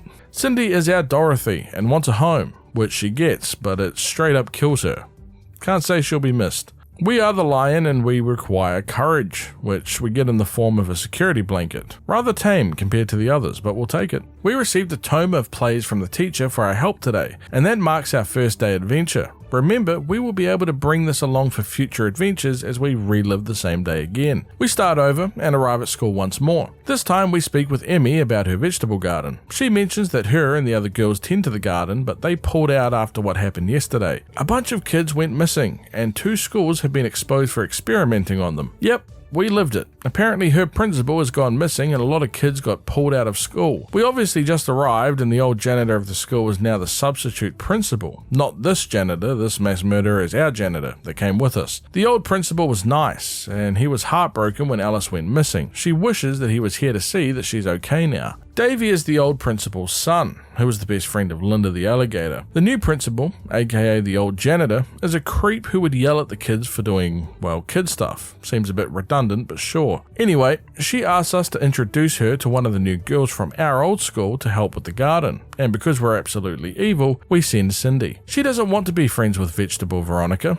and plans on teaching Garden Greta a lesson. Cindy decides that they need to make room for flowers. Not this non-vegan vegetable crap. She destroys her carrots, her cabbages, and after spitting on them, Emmy's will to live. She runs away crying, as Cindy cannot believe that Broccoli Becky flaked on her. We talk to Carla, who wants to set up some new shortcuts throughout the school, since the place is new, and she needs to be able to get from place to place in a pinch. She points out this punk version of the fat kid from our last school. Apparently Bugs is just catching strays. She wants to talk to him into breaking the window since our new teacher is guarding the door inside. We find out that his name is Austin, and he really doesn't need any convincing since he just loves breaking things. We jump inside to distract Stevie while Carla heads towards the bathroom. Unfortunately, we cut ourselves on the glass as we jump through the window, and Stevie offers to escort us to the nurse. When we arrive, the nurse is more shocked about Stevie's mop injuries than our little cut, telling him to sit down so she can treat him, leaving the hallway unmonitored. Inside the bathroom, Carla is unscrewing the vents, which will be her main way of getting around. We are given a screwdriver before heading to class as the bells ring. In class, Carla is hiding in the vent. She asks for some help since the only way out of here is above the toilet, and the principal is currently taking care of business. The only issue here is that it's a little high up for us to unscrew, which means we need to see if the teacher has any props that we could use. We grab a playbook, which turns out to be Jack and the Beanstalk, as Nugget once again begins his goo transformation, this time trying to reach the goo dripping from above the vent. After speaking to the teacher, Jack and the Beanstalk doesn't work without a beanstalk, but thankfully, Emmy has planted numerous beanstalk seeds below the vent, but this will require some magic, if you will. We speak with Cindy as she's arguing with Alice about who will play house. Cindy states that she and her daughter are moving in while Alice is moving in with her son. Cindy points out that her and her little troll of a child probably live in the dumpster behind the school. Alice points out that at least her son knows who her father is. Oh boy.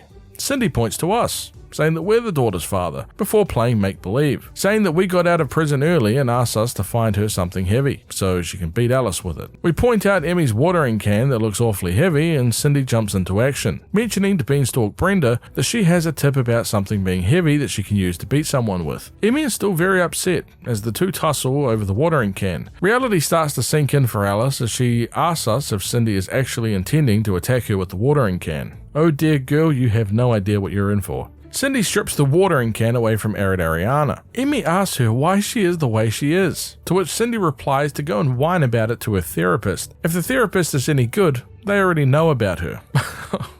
The humor in this game is actually top tier, I swear. Cindy points out that bullying Emmy is almost as much fun as she had bullying Lily, before setting her sights back on Alice. Alice tells her that she can just have the house, but Cindy tells her that the time to do that was before she got her hands on this watering can. Now she needs to use it. Oof. That's going to leave a mark. For some reason, Alice is bleeding both blood and goo, and states that she should go down the slide before running off. Odd. We use that goo to grow the beanstalk, which instantly grows through the school's roof. The teacher asks us who would like to be Jack for the play, and Nugget quickly volunteers with his sights set on the goo on the wall. The issue is, his new claw doesn't make for very good climbing. He falls off and breaks both his legs. We point out to Nugget that he has fallen from much higher heights, but he reminds us that normally he has nuggets to break his fall, but not this time.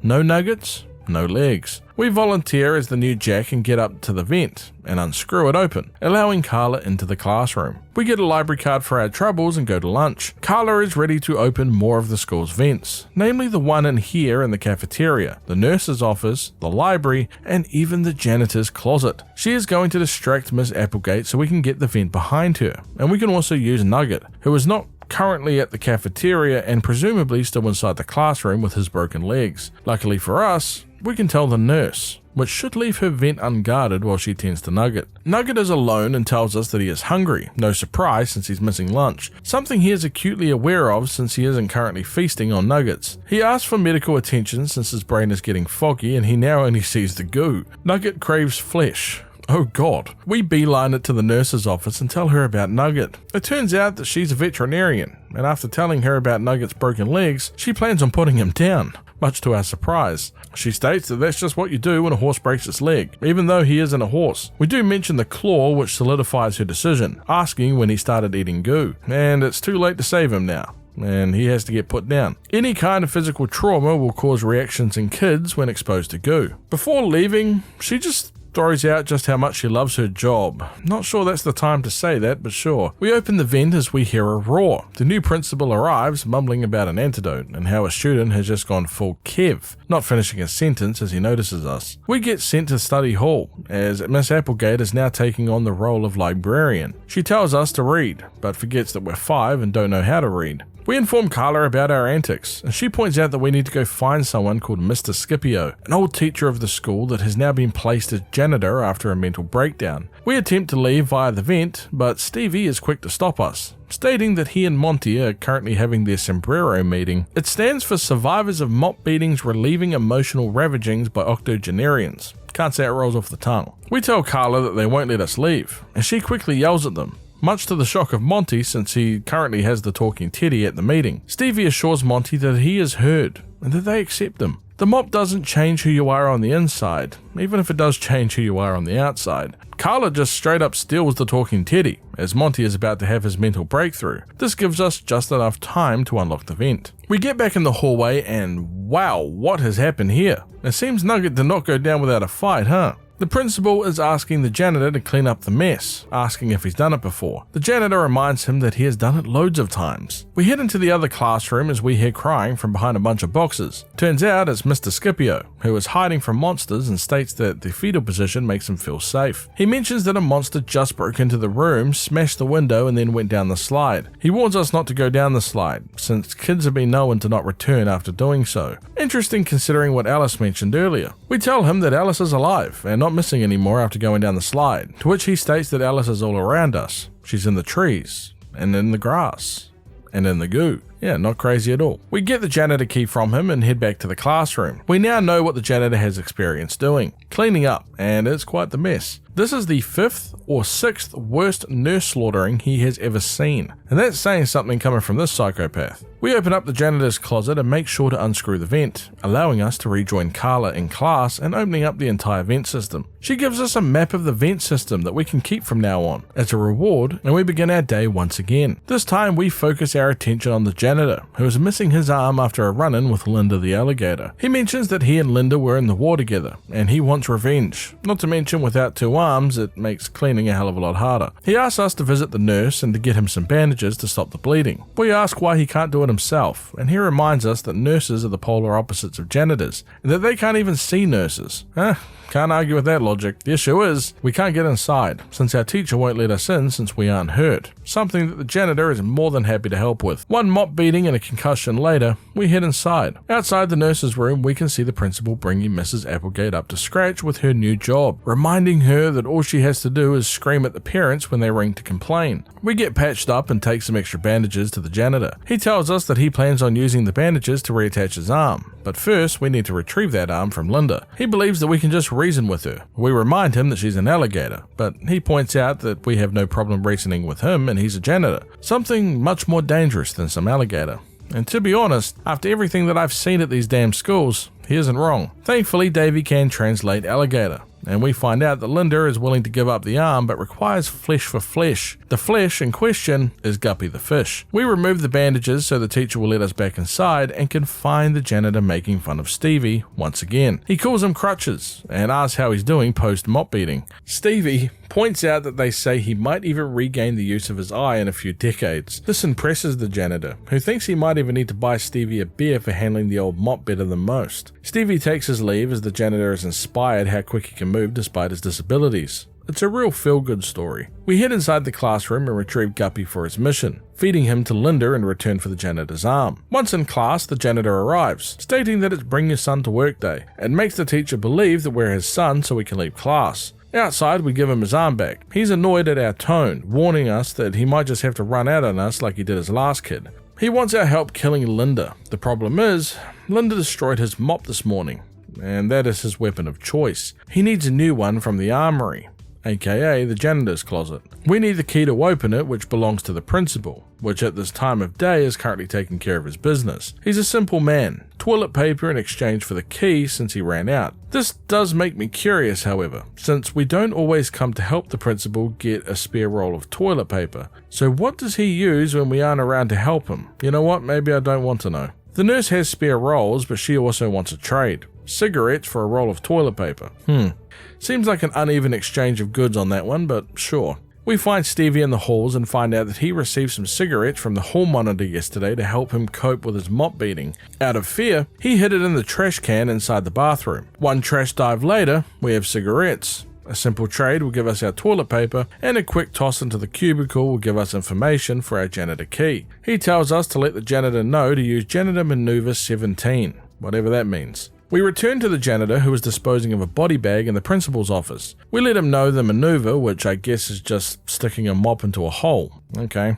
Inside the hole is the closet key, and now we need bait for Linda. Davey mentioned earlier that Linda likes rabbits, so our plan is to get ourselves a rabbit during lunch. We head outside and grab a carrot from Emmy's garden before we hear the lunch bell ring. The janitor is still very unhappy, and what I find hilarious is that he didn't even really reattach his arm. He just tied it to the side of what remained of his arm. Turns out the key that we got was the wrong one, so the janitor needs help again. Miss Applegate is not willing to let us leave without eating. The janitor lets Mrs. Hootie Honkers know that it's Take Your Kid to Work Day. The problem with this plan is that unlike our new teacher, Miss Applegate is familiar with both us and the janitor and knows that we aren't actually his son. We need a distraction, and Austin is happy to oblige. Inside the principal's office, we overhear the principal speaking on the phone, mentioning how Alice doesn't suspect a thing, and he'll just drop her to be sure. Kevin was the only one that actually seemed to care about her anyway, and they are now redirecting all shipments to the academy, since nobody is confident in receiving any after what happened this week.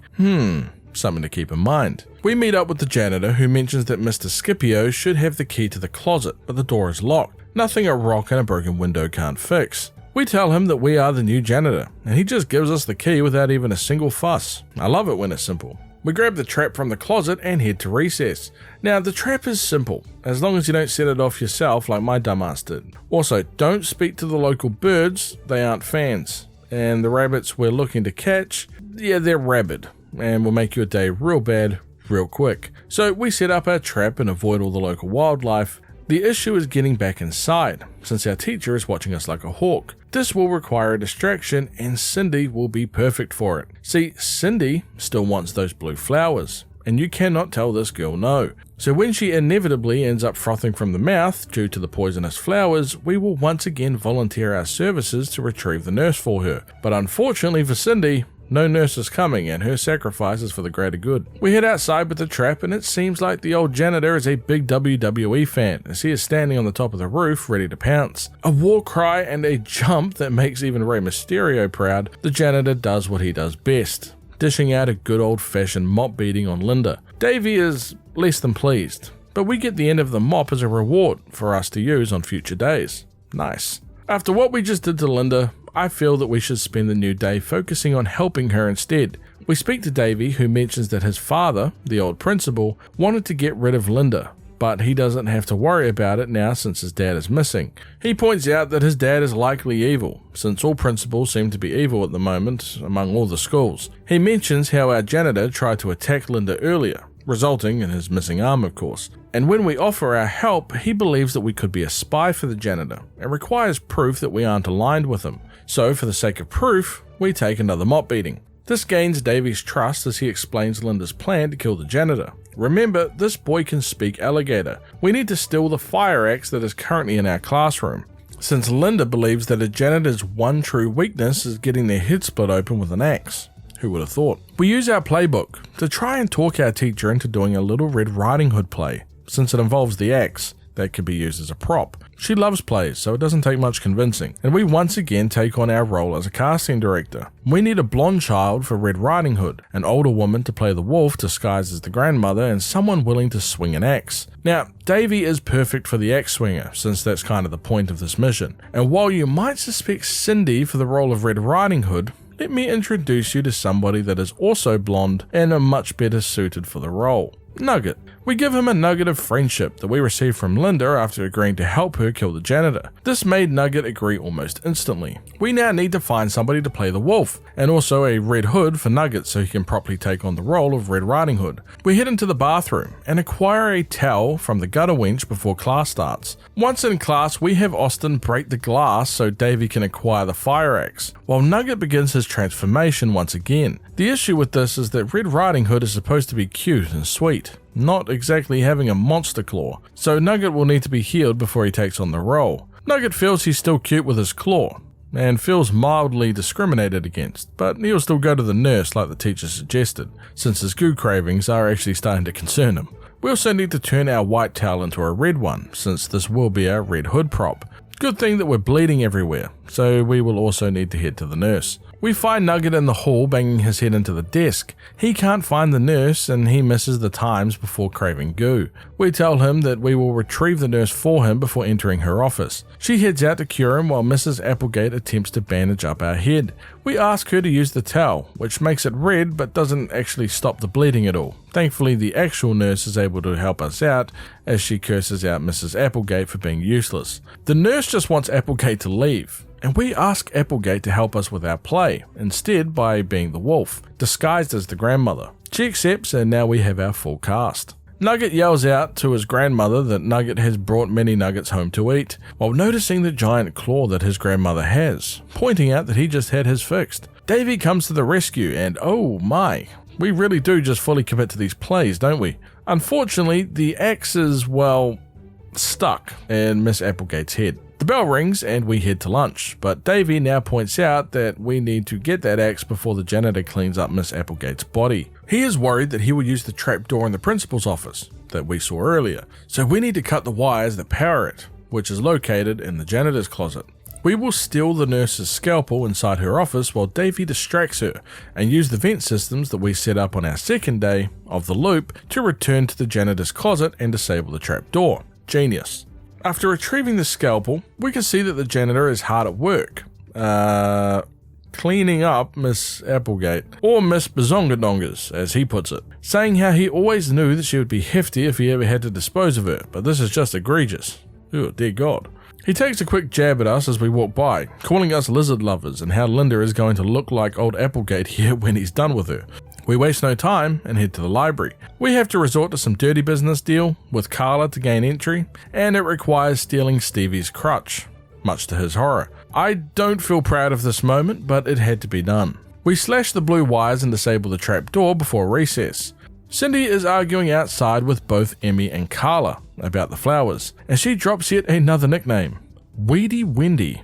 Alright, I'm going to add that one to the list. Nugget is being weird again, nothing new, but he mentions how even though he is free of the goo, something has changed for him. He hears whispers from the birds, the bunnies, and even Kevin, whispers of the goo, stating that something is evil at the school, and that Nugget can feel Kevin calling out to him, since Kevin is missing, just like Billy was. He proceeds to speak with the bird to prove that he isn't insane before being taken into the air. I'm sure that will end well. We get Austin to distract the teacher once again, and we head inside to get the axe. It takes a team effort, but we do manage to get it done. Outside, the janitor is fighting Linda, as Nugget comes through for aerial recon, I guess. Davey comes in from behind and hits the janitor, who even admits that his one weakness was an axe to the head. Linda enjoys herself an afternoon snack while Davey gives us an alligator friend nugget that we can use to access Linda's secret base from now on. It's a new day, and today we will be focusing on Emmy. We speak with Cindy, which leads to the destruction of poor Emmy's garden once again. We use the old eating goo trick to gain access to the school and find Emmy crying out by her flowers. But hold up, let's play that back real quick. Was that the principal chasing Lily into the tree? We'll get back to that a little later. Emmy asks us if we could retrieve her watering can so she can make the blue flowers non-poisonous, since apparently they coat themselves in a deadly toxin overnight, but it washes clean with some water. I would normally point out why teachers will allow a kindergarten student to grow poisonous flowers out in the playground, but the school allows straight up murder, so I'll stay quiet. We use our broken mop to threaten Stevie, who is guarding the classroom, remembering that this poor kid has mop PTSD. We grab the watering can and return to Emmy, who is much happier about having her bouquet of flowers. Cindy approaches during class, and Nugget calls her a girl of evil, which is damn appropriate if you ask me. She tells Nugget to leave since she has business with Blue Bouquet Becky. Nugget stands in the corner while Cindy gives Spinach Sarah a piece of her mind. And Emmy begins crying again about how Cindy already ruined her vegetables and she can't have these too. Cindy isn't one for taking no for an answer and takes them and goes to play house. We let Emmy know that it isn't personal. This is just Cindy being Cindy. We agree to get her some more flowers which are growing on the roof, but the only way to get there is the beanstalk method. We get our goo from Alice after Cindy bashes her head in, and we watch Nugget fail miserably again trying to climb with his claw, which allows us to reach the roof to get some flowers. We head to the bathroom to wash them off since we don't really want to die, and we give those flowers to Emmy and head to lunch. Cindy isn't happy about the fact that they both now have blue flowers, since it isn't special anymore. She notices that Emmy's lunch is a salad. Emmy points out that she's vegan, and that the school makes it special for her. Cindy states that she is also a vegan, and will now be taking Emmy's lunch for herself. This makes famished Felicia sad once again. Emmy is still extremely hungry, so we agree to help create a meal from 3 burgers, since burgers normally have salad in them, and since the burgers are normally quite dry here, none of the meat juices should get on the vegetables. 3 burgers and a beaten Monty later, we have a meal. As a thank you for our help today, Emmy wants to give us some red flowers from her garden during recess. And during recess, Cindy has decided that she now wants some red flowers for herself,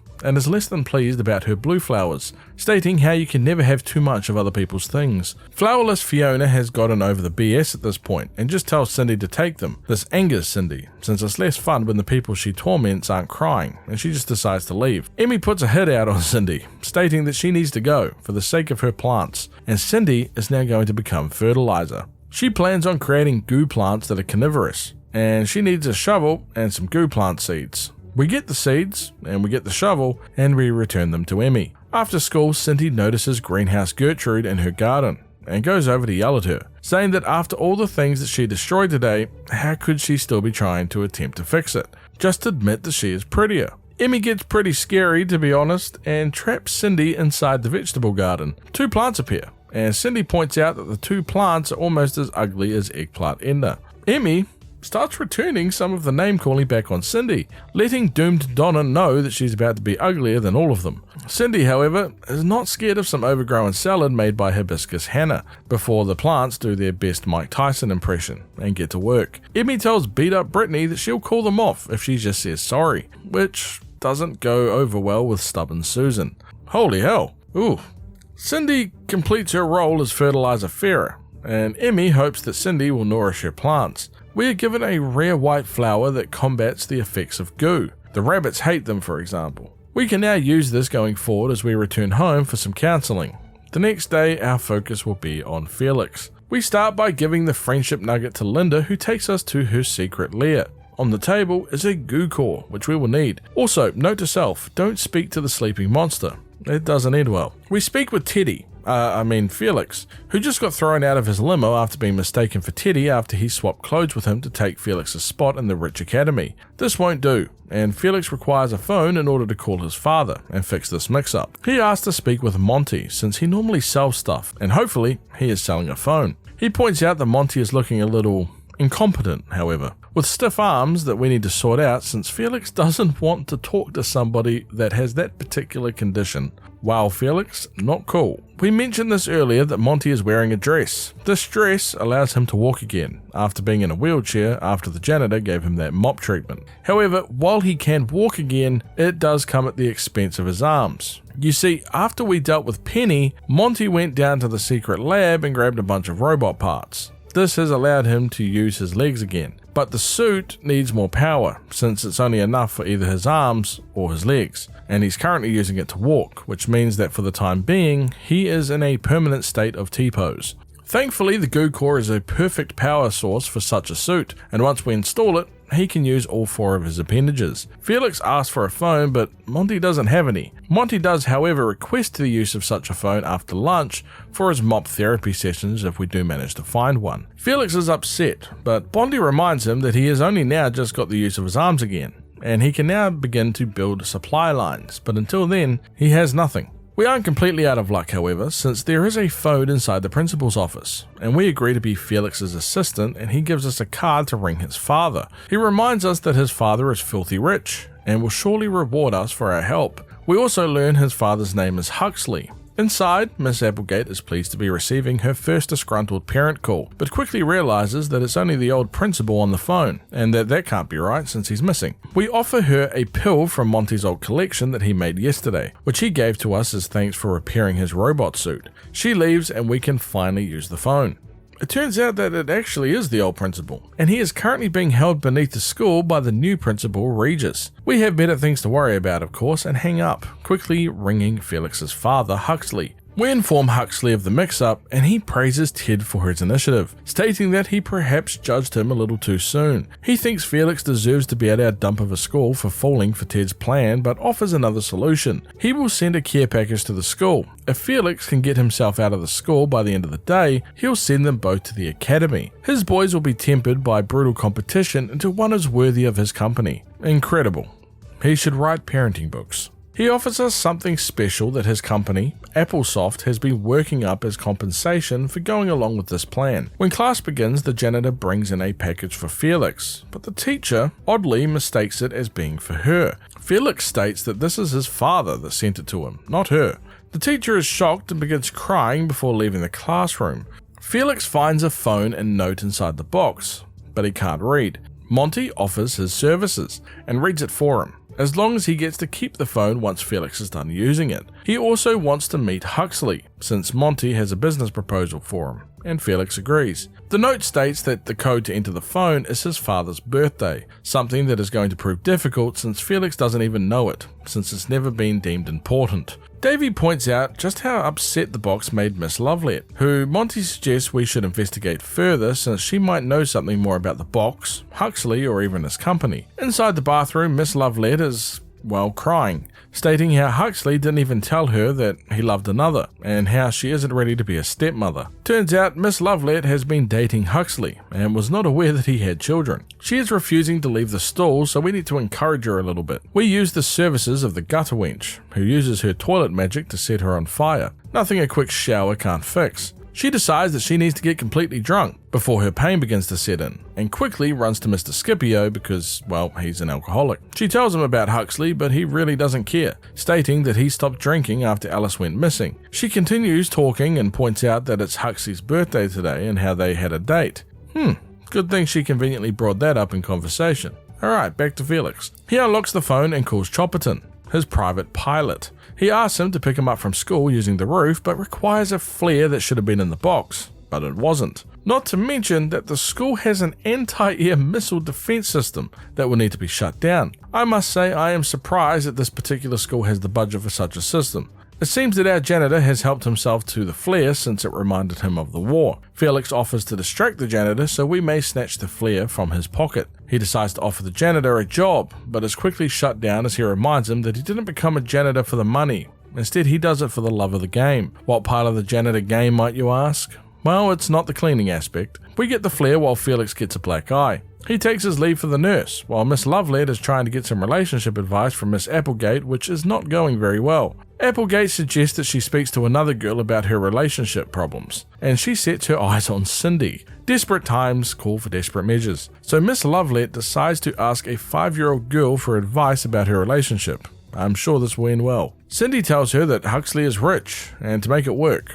And since he's rich, he can probably hire some people to get him out of jail. What is with this girl and boyfriends that go to prison? Lovelet cares more about love than money, and disagrees with Cindy. Nugget, however, quickly yells out that he knows the ways of love. Miss Lovelet thinks that she might as well speak to the goo child since she's already scraping the bottom of the barrel. Nugget quickly points out how he was able to win Lily's love over after heroically drilling a hole through the goo monster yesterday. And the idea of winning affections through heroic feats is more up Miss Lovelet's alley. We sneak through the vents and acquire the scalpel while Felix is being patched up, which is vital for disabling the anti-air missile system. We head to recess, and are once again blocked from Monty and Stevie, who are having their sombrero meeting. Stevie points out to Felix that he might benefit from attending such a meeting, after what happened during lunch. Felix is not keen, but makes a compromise when Monty and Stevie tell him to attend just 1 minute to help him with his mop trauma. After that, he can leave. Monty decides to call the sombrero sponsor, using the phone.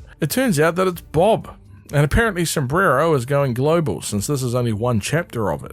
Bob is a big advocate for mops only being used to clean things, before Felix begins getting annoyed, which isn't fair since Bob currently has the talking teddy. We end up giving the phone to Miss Applegate to distract her while we leave via the vents. Turns out Bob and Applegate have a thing going, and she decides to leave the room so Bob can talk dirty to her. Bob points out that he's a janitor, so he prefers to clean. Nice.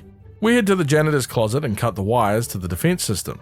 At this point, Monty asks if Felix plans on betraying him. We tell him, yeah, probably, and he just nods and tells us he will catch up soon. On the roof, we light the flare and the helicopter arrives. Miss Lovelet appears and attempts to get on the chopper, unsuccessfully. Maybe use the step next time. Monty restarts the anti-air system as revenge for the backstab, and shoots down the helicopter. We find Felix outside on fire, severely injured from his crash. His father rings and is not very happy, calling him by his full name, Felix Northstubble Welthington Huxley III. He asks why one of the choppers just got shut down, and Monty is quick to answer, explaining that it was him responsible. After finding out that it was Monty, Huxley quickly apologizes to him, and even agrees to send a limo when Monty requests it. We take back the phone and Monty leaves. It turns out that something important was on the chopper that Huxley didn't want Monty to know about, saying how Monty sabotaged a deal he was making in Bangkok once in the past, and how he was equally impressed as he was pissed. He goes on to say that the school was a hotspot for green goo and how Applesoft make an antidote that can revert the goo mutation process completely. He didn't want Monty to get his hands on it, since he was probably just going to make drugs with it like the last time he did when he got Applesoft's chemicals. He tells Felix to retrieve the anti-goo solution from the chopper wreck, but Felix points out that his legs currently don't work and that he's on fire. Huxley laughs, thankful that he has 2 sons. He disowns Felix, as Felix pleads not to be treated like Teddy. Huxley tells him that Teddy will be treated better from now on, since he beat Felix fair and square. We get the solution to use from now on, and Huxley sends another limo for us. Another day, another Wednesday. We head back to the secret lair and grab a purple book before returning to Alice. See, Alice has been having memory problems, and this purple book just so happens to be her diary. With it, she can hopefully retrace her steps and find out what happened on Monday, when she apparently went missing according to Mr. Scipio. We need to find her purple pen that opens up the book, which she feels could be near the lost and found in the principal's office, since it's likely Regis had something to do with her disappearance. A pretty confident guess considering what most principals get up to at these schools. After returning the pen and opening the diary, the first thing that she did was play house with Kevin. So now we need to go and play house again. Thing is, we are complete strangers, so it's better that somebody closer to Alice be her playmate. She chooses Austin, which is more than happy to oblige. But beforehand, he wants to show Alice just how good of a throwing arm he has, and proceeds to accidentally hit Emmy square in the eye with a rock, securing himself study hall for recess. Cindy is an absolute menace once again, not letting Alice and Austin play house. The two get into an argument before we're dragged into this whole mess by Cindy, who claims that we are her husband for this house session. Once again, Cindy goes down the route of us being a returning prisoner who now has an ankle bracelet, which we will have to just imagine since Cindy's mother won't be able to give her the one that she has. It all makes so much more sense now. They begin arguing about whose imaginary child is smarter. But first, we need our imaginary children, so we procure some nearby dolls. Now it's time to do maths, since that's the best way to tell which child is smarter. The problem here is that, well, we're 5, and we can't read, and we certainly don't know basic mathematics. But thankfully, we do have a brainiac here in Monty that will help us. He is willing to tutor us in maths if we get him a pill, which we can get from Emmy now that she's been doing her best pirate impression after she's high from the painkillers that the nurse gave her for her eye. We return the pill to Monty, who is very skeptical of his chances of being able to teach maths to anything even remotely related to Cindy, real or otherwise. To save himself an aneurysm of having to teach 2 plus 2 to Cindy, he gives us a calculator that will do the maths for us. We of course ace the test thanks to our mathematical computer friend and have Miss Lovelet grade the papers. As a reward from Cindy for beating Alice's fake child in a maths battle, she gives us a bottle of whiskey. See, it's a drink that dads like, and her mum hides it from her dad and only gives it back if the lights stay on. This girl is making more sense with every law drop that we get. The whiskey gives Alice a flashback that she spent lunch on Monday with Mr. Scipio, who is a raging alcoholic. We dip out of lunch and speak with Mr. Scipio. He doesn't believe his eyes when he sees Alice, since she's still missing and she went down the slide, and if she's here, they'll go after Timmy. We don't know who the hell Timmy is, but he tells Alice to go back to the cafeteria, and he requests the whiskey that we have. He isn't impressed by the quality, and asks for better stuff. The guy must have forgotten that he just got that from some 5-year-olds, but sure. Turns out Mr. Scipio is a lightweight and falls asleep, which causes Alice to leave, but Mr. Scipio awakes again, saying that he just did that to make her leave. He points out that Alice is going to be dropped into a pit in the principal's office, and that we should disable the trapdoor. Not to mention that Regis will likely use his secret weapon when the trapdoor doesn't work, and he gives us a remote to disable whatever that is. We head back to Alice and we let her know the news. She's less than thrilled about potentially falling down into a pit, but we do tell her that we will be able to disable the trapdoor and set up a little trap of our own. We hide inside the office using one of the plant pots, and like clockwork, Alice is called into the principal's office. The trapdoor doesn't work, so he immediately calls for his Plan B. Plan B is Boo Boo, a goo-infested dog that cleans up any mess that Regis tells him to. We use the device that Mr. Scipio gave us to stun Boo Boo, giving Alice enough time to escape. Regis takes a secret device that was hidden and plans on taking a trip down the slide.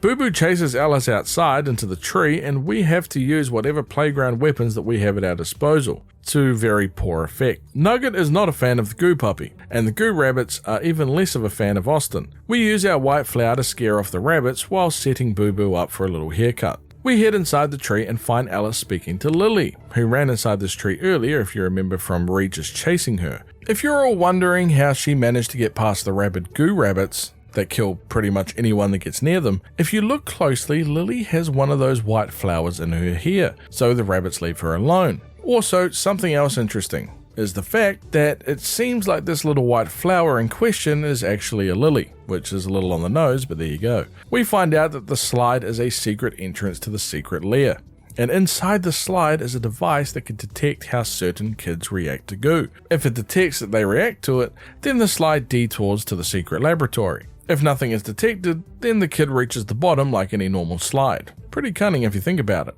The device that we got from the office, however, overrides this and would allow anybody to enter the secret laboratory. Back near the playground, Lily is being scolded by Miss Lovelet, who told her to get back inside, and isn't willing to listen to her about experimentations or abductions. Nugget, of course, is love-struck after seeing Lily. Still rocking the claw, I see. Keep it up, Nugget, it's a matter of time. We head down the slide with Alice and Austin, but Austin is pushed down the normal slide while we head down into the secret lair with Alice. We see Regis down here with the old principal David tied up. David is yelling how the lab was created to stop goo mutations, not actually cause them, but Regis is a little too focused on getting his next promotion. We also see Kevin, Alice's old friend who also went missing, and he's looking a little Monstrous, I have to say. He uses the shapes on the floor to activate a bunch of traps and sets the goo core to explode after he leaves. Alice is trapped since she possesses the goo gene, and it leaves us to have to deactivate all the traps, disable the goo core, and save everybody.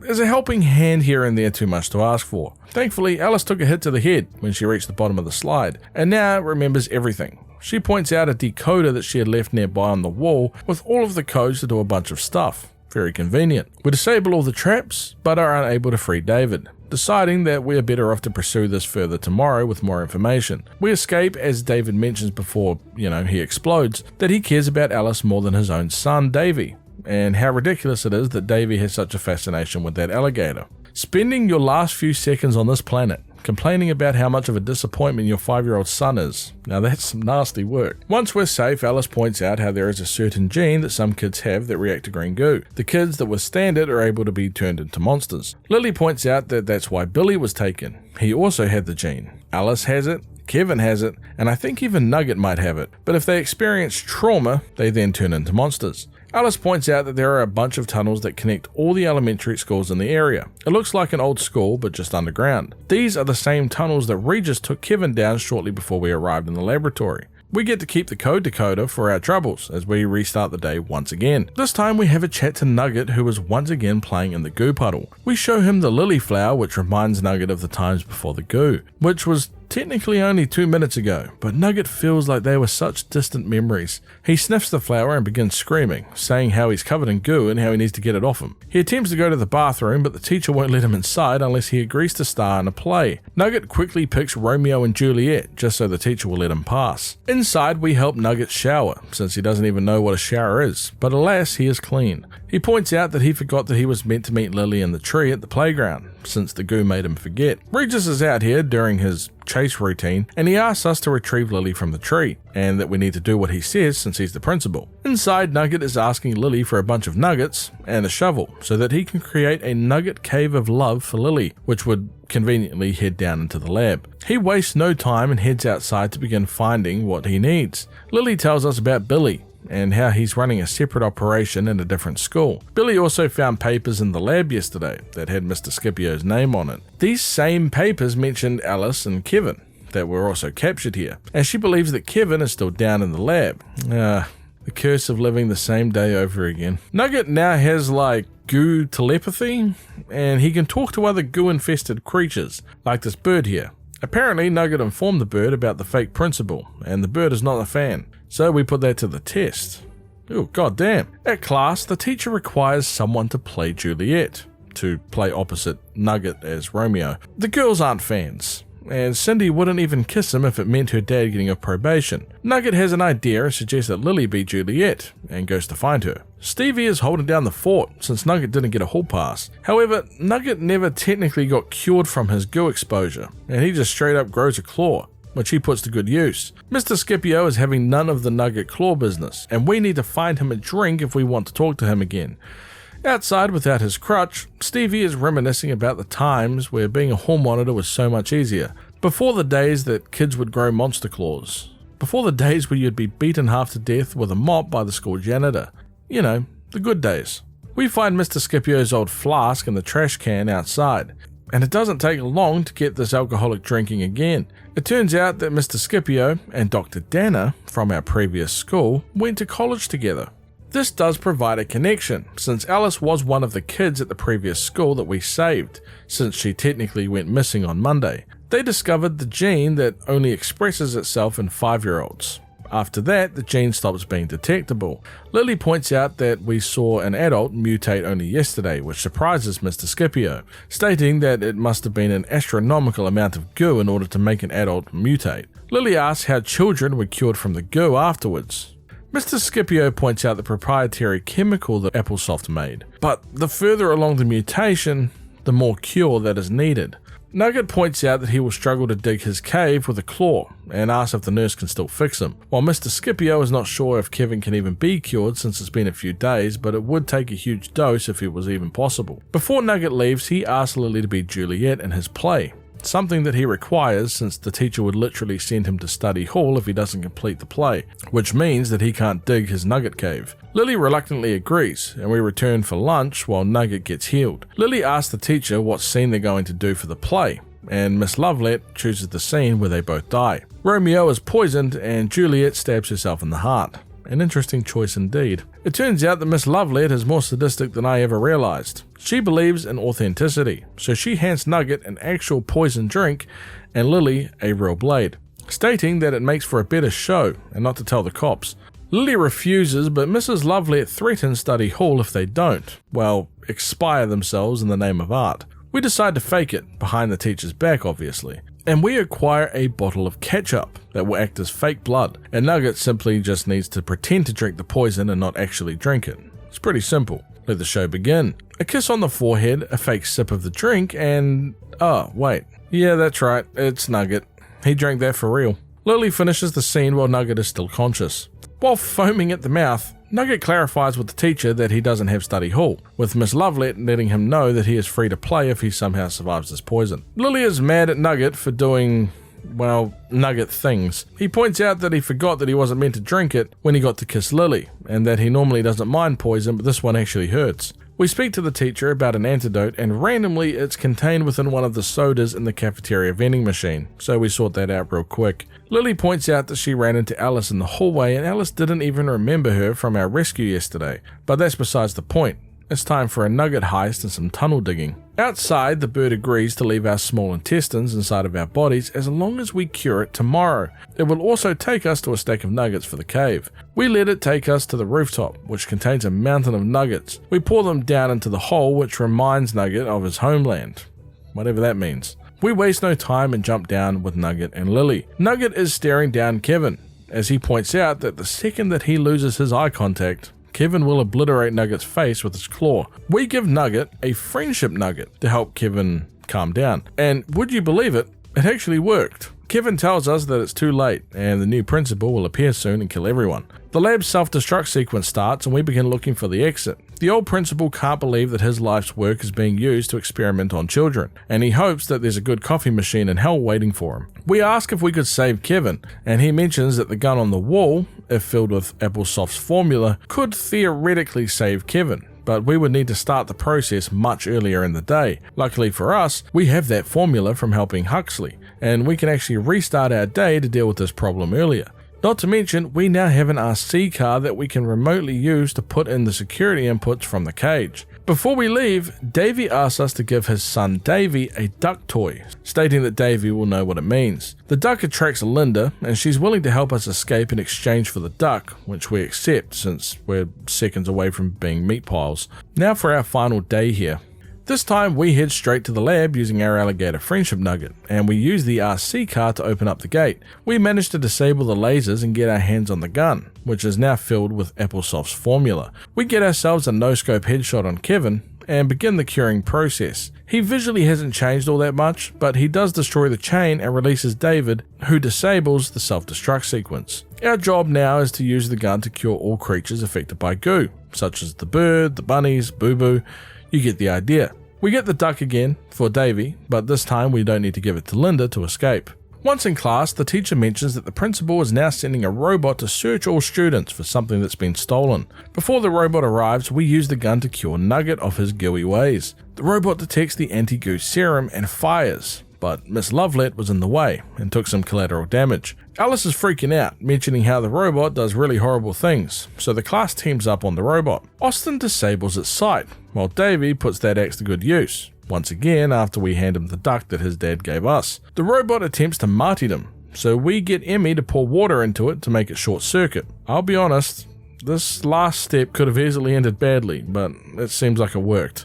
We get the goo core from the robot and give it to Monty for his exoskeleton so it doesn't blow up. The principal declares that the school is over for the day due to unforeseen circumstances, which leaves us, Davey, Monty and Nugget, once the rest of the students have gone to head home. We inform Davey about his father being underground, and we set out to meet back up with him using Linda. We give Nugget the cure gun to use on all the animals, including Guppy. Outside, the principal has ambushed Nugget, who has freed the bird and Guppy, but was just shy of releasing Boo Boo. He yells to Boo Boo that there is indeed a life beyond the goo, and it falls on deaf ears. We use the bird to buy time before it gets yeeted, but it does force the principal into the secret lair. We use the remote to stun Boo Boo, which allows Nugget to cure him and the nearby rabid rabbits, which are much cuter post-goo. Lily rejoins us as we head to Linda with the cured animals. Don't ask how all of us fit within the mouth of this alligator, but Linda did say that she will take her cut for the trip after we arrive. Turns out the cut that Linda wanted was one of the cute rabbits. Sorry, it's Mother Nature at work. Turns out David isn't doing so well, as Davey correctly points out that David didn't have a hole in his chest the last time we saw him. David is happy that Davey got the duck, and tells him that he'll understand what it means when he's older. He tells us that Kevin is next door, in the reversion chamber, and that we need to put all of the cured animals in the opposite chamber so the anti-goo, otherwise called oog, which is just goo spelt backwards, will cure Kevin. Inside the chamber we have the principal, which somehow brought the anti-air missiles down here, into the tunnel, which seems redundant since we're underground, but still dangerous I'm sure. Thankfully we get some context since he loves monologuing. Once they find children with the goo gene from the slide, they ship them off to be experimented on. Kevin is a unique one, due to his size and strength, which doesn't normally happen with other children. He was planning to send Kevin down the tunnel network and let a mysterious herd deal with him, and that's about it. Time to fight. With the help of the cured animals, we managed to overpower the principal and his devices, sending him down a hole into goo thanks to Linda. Davey activates the reversion chamber to cure Kevin, since his father just told him how to do it, and just like that, we now have a cured Kevin. Alice returns and is delighted to see Kevin again, while Davey explains that the duck that he received was just explained by his father, stating that he is part of a sacred order that goes by many names, such as Bill Brothers, Duck Dudes, Anateen Amigos, and lastly, the Quack Pack. I'm a fan of the last one personally. We head down to give Linda some backup with Davey, and it is a total kaiju fight down here between the principal and Godzilla-fied Linda. We need to maneuver to break open the anti-goo canisters onto the principal to weaken him using his own defense systems, leaving Linda to hit the fatality with a literal Godzilla beam as the facility explodes and we begin falling, thus ending the game of Kindergarten 3. Now don't worry, there is also a secret ending that we're going to go over quickly. If you collect all the Monstermon plushies throughout the game, you'll get a red-robed Nugget who requires our assistance. He turns the sky red with just a flick of his fingers as the janitor points out that this reminds him of the war. Oh damn, that's a literal bloodbath, as apparently Nugget is a straight up god now. The meteors even target Emmy's carrots and cabbages because it's so evil. Cindy has a last laugh at Meteor Mindy before getting destroyed herself. Davey attempts to flee with Linda but fails, and even Applegate isn't safe. Ted arrives and points out that while he thought that this school would be a hellhole, he didn't expect it to be an actual literal hellhole. The principal and Stevie get destroyed before Nugget allows us to return home, breaking the fourth wall and thanking us for playing. And with that, we have gone over all three of the kindergarten games and their stories. I had a blast covering this game, especially since it's so outrageous. If you made it to the end of the video, I want you to let me know who your favorite character is in the whole series. For me, it's Nugget. I have a soft spot for him, like I am sure many of you others do as well. The janitor is probably a close second, I think. I'm really interested to see who you people love. If you enjoyed the video, remember to leave a like as it helps out the channel a bunch, and of course remember to subscribe for more content in the future. Until next time guys, peace.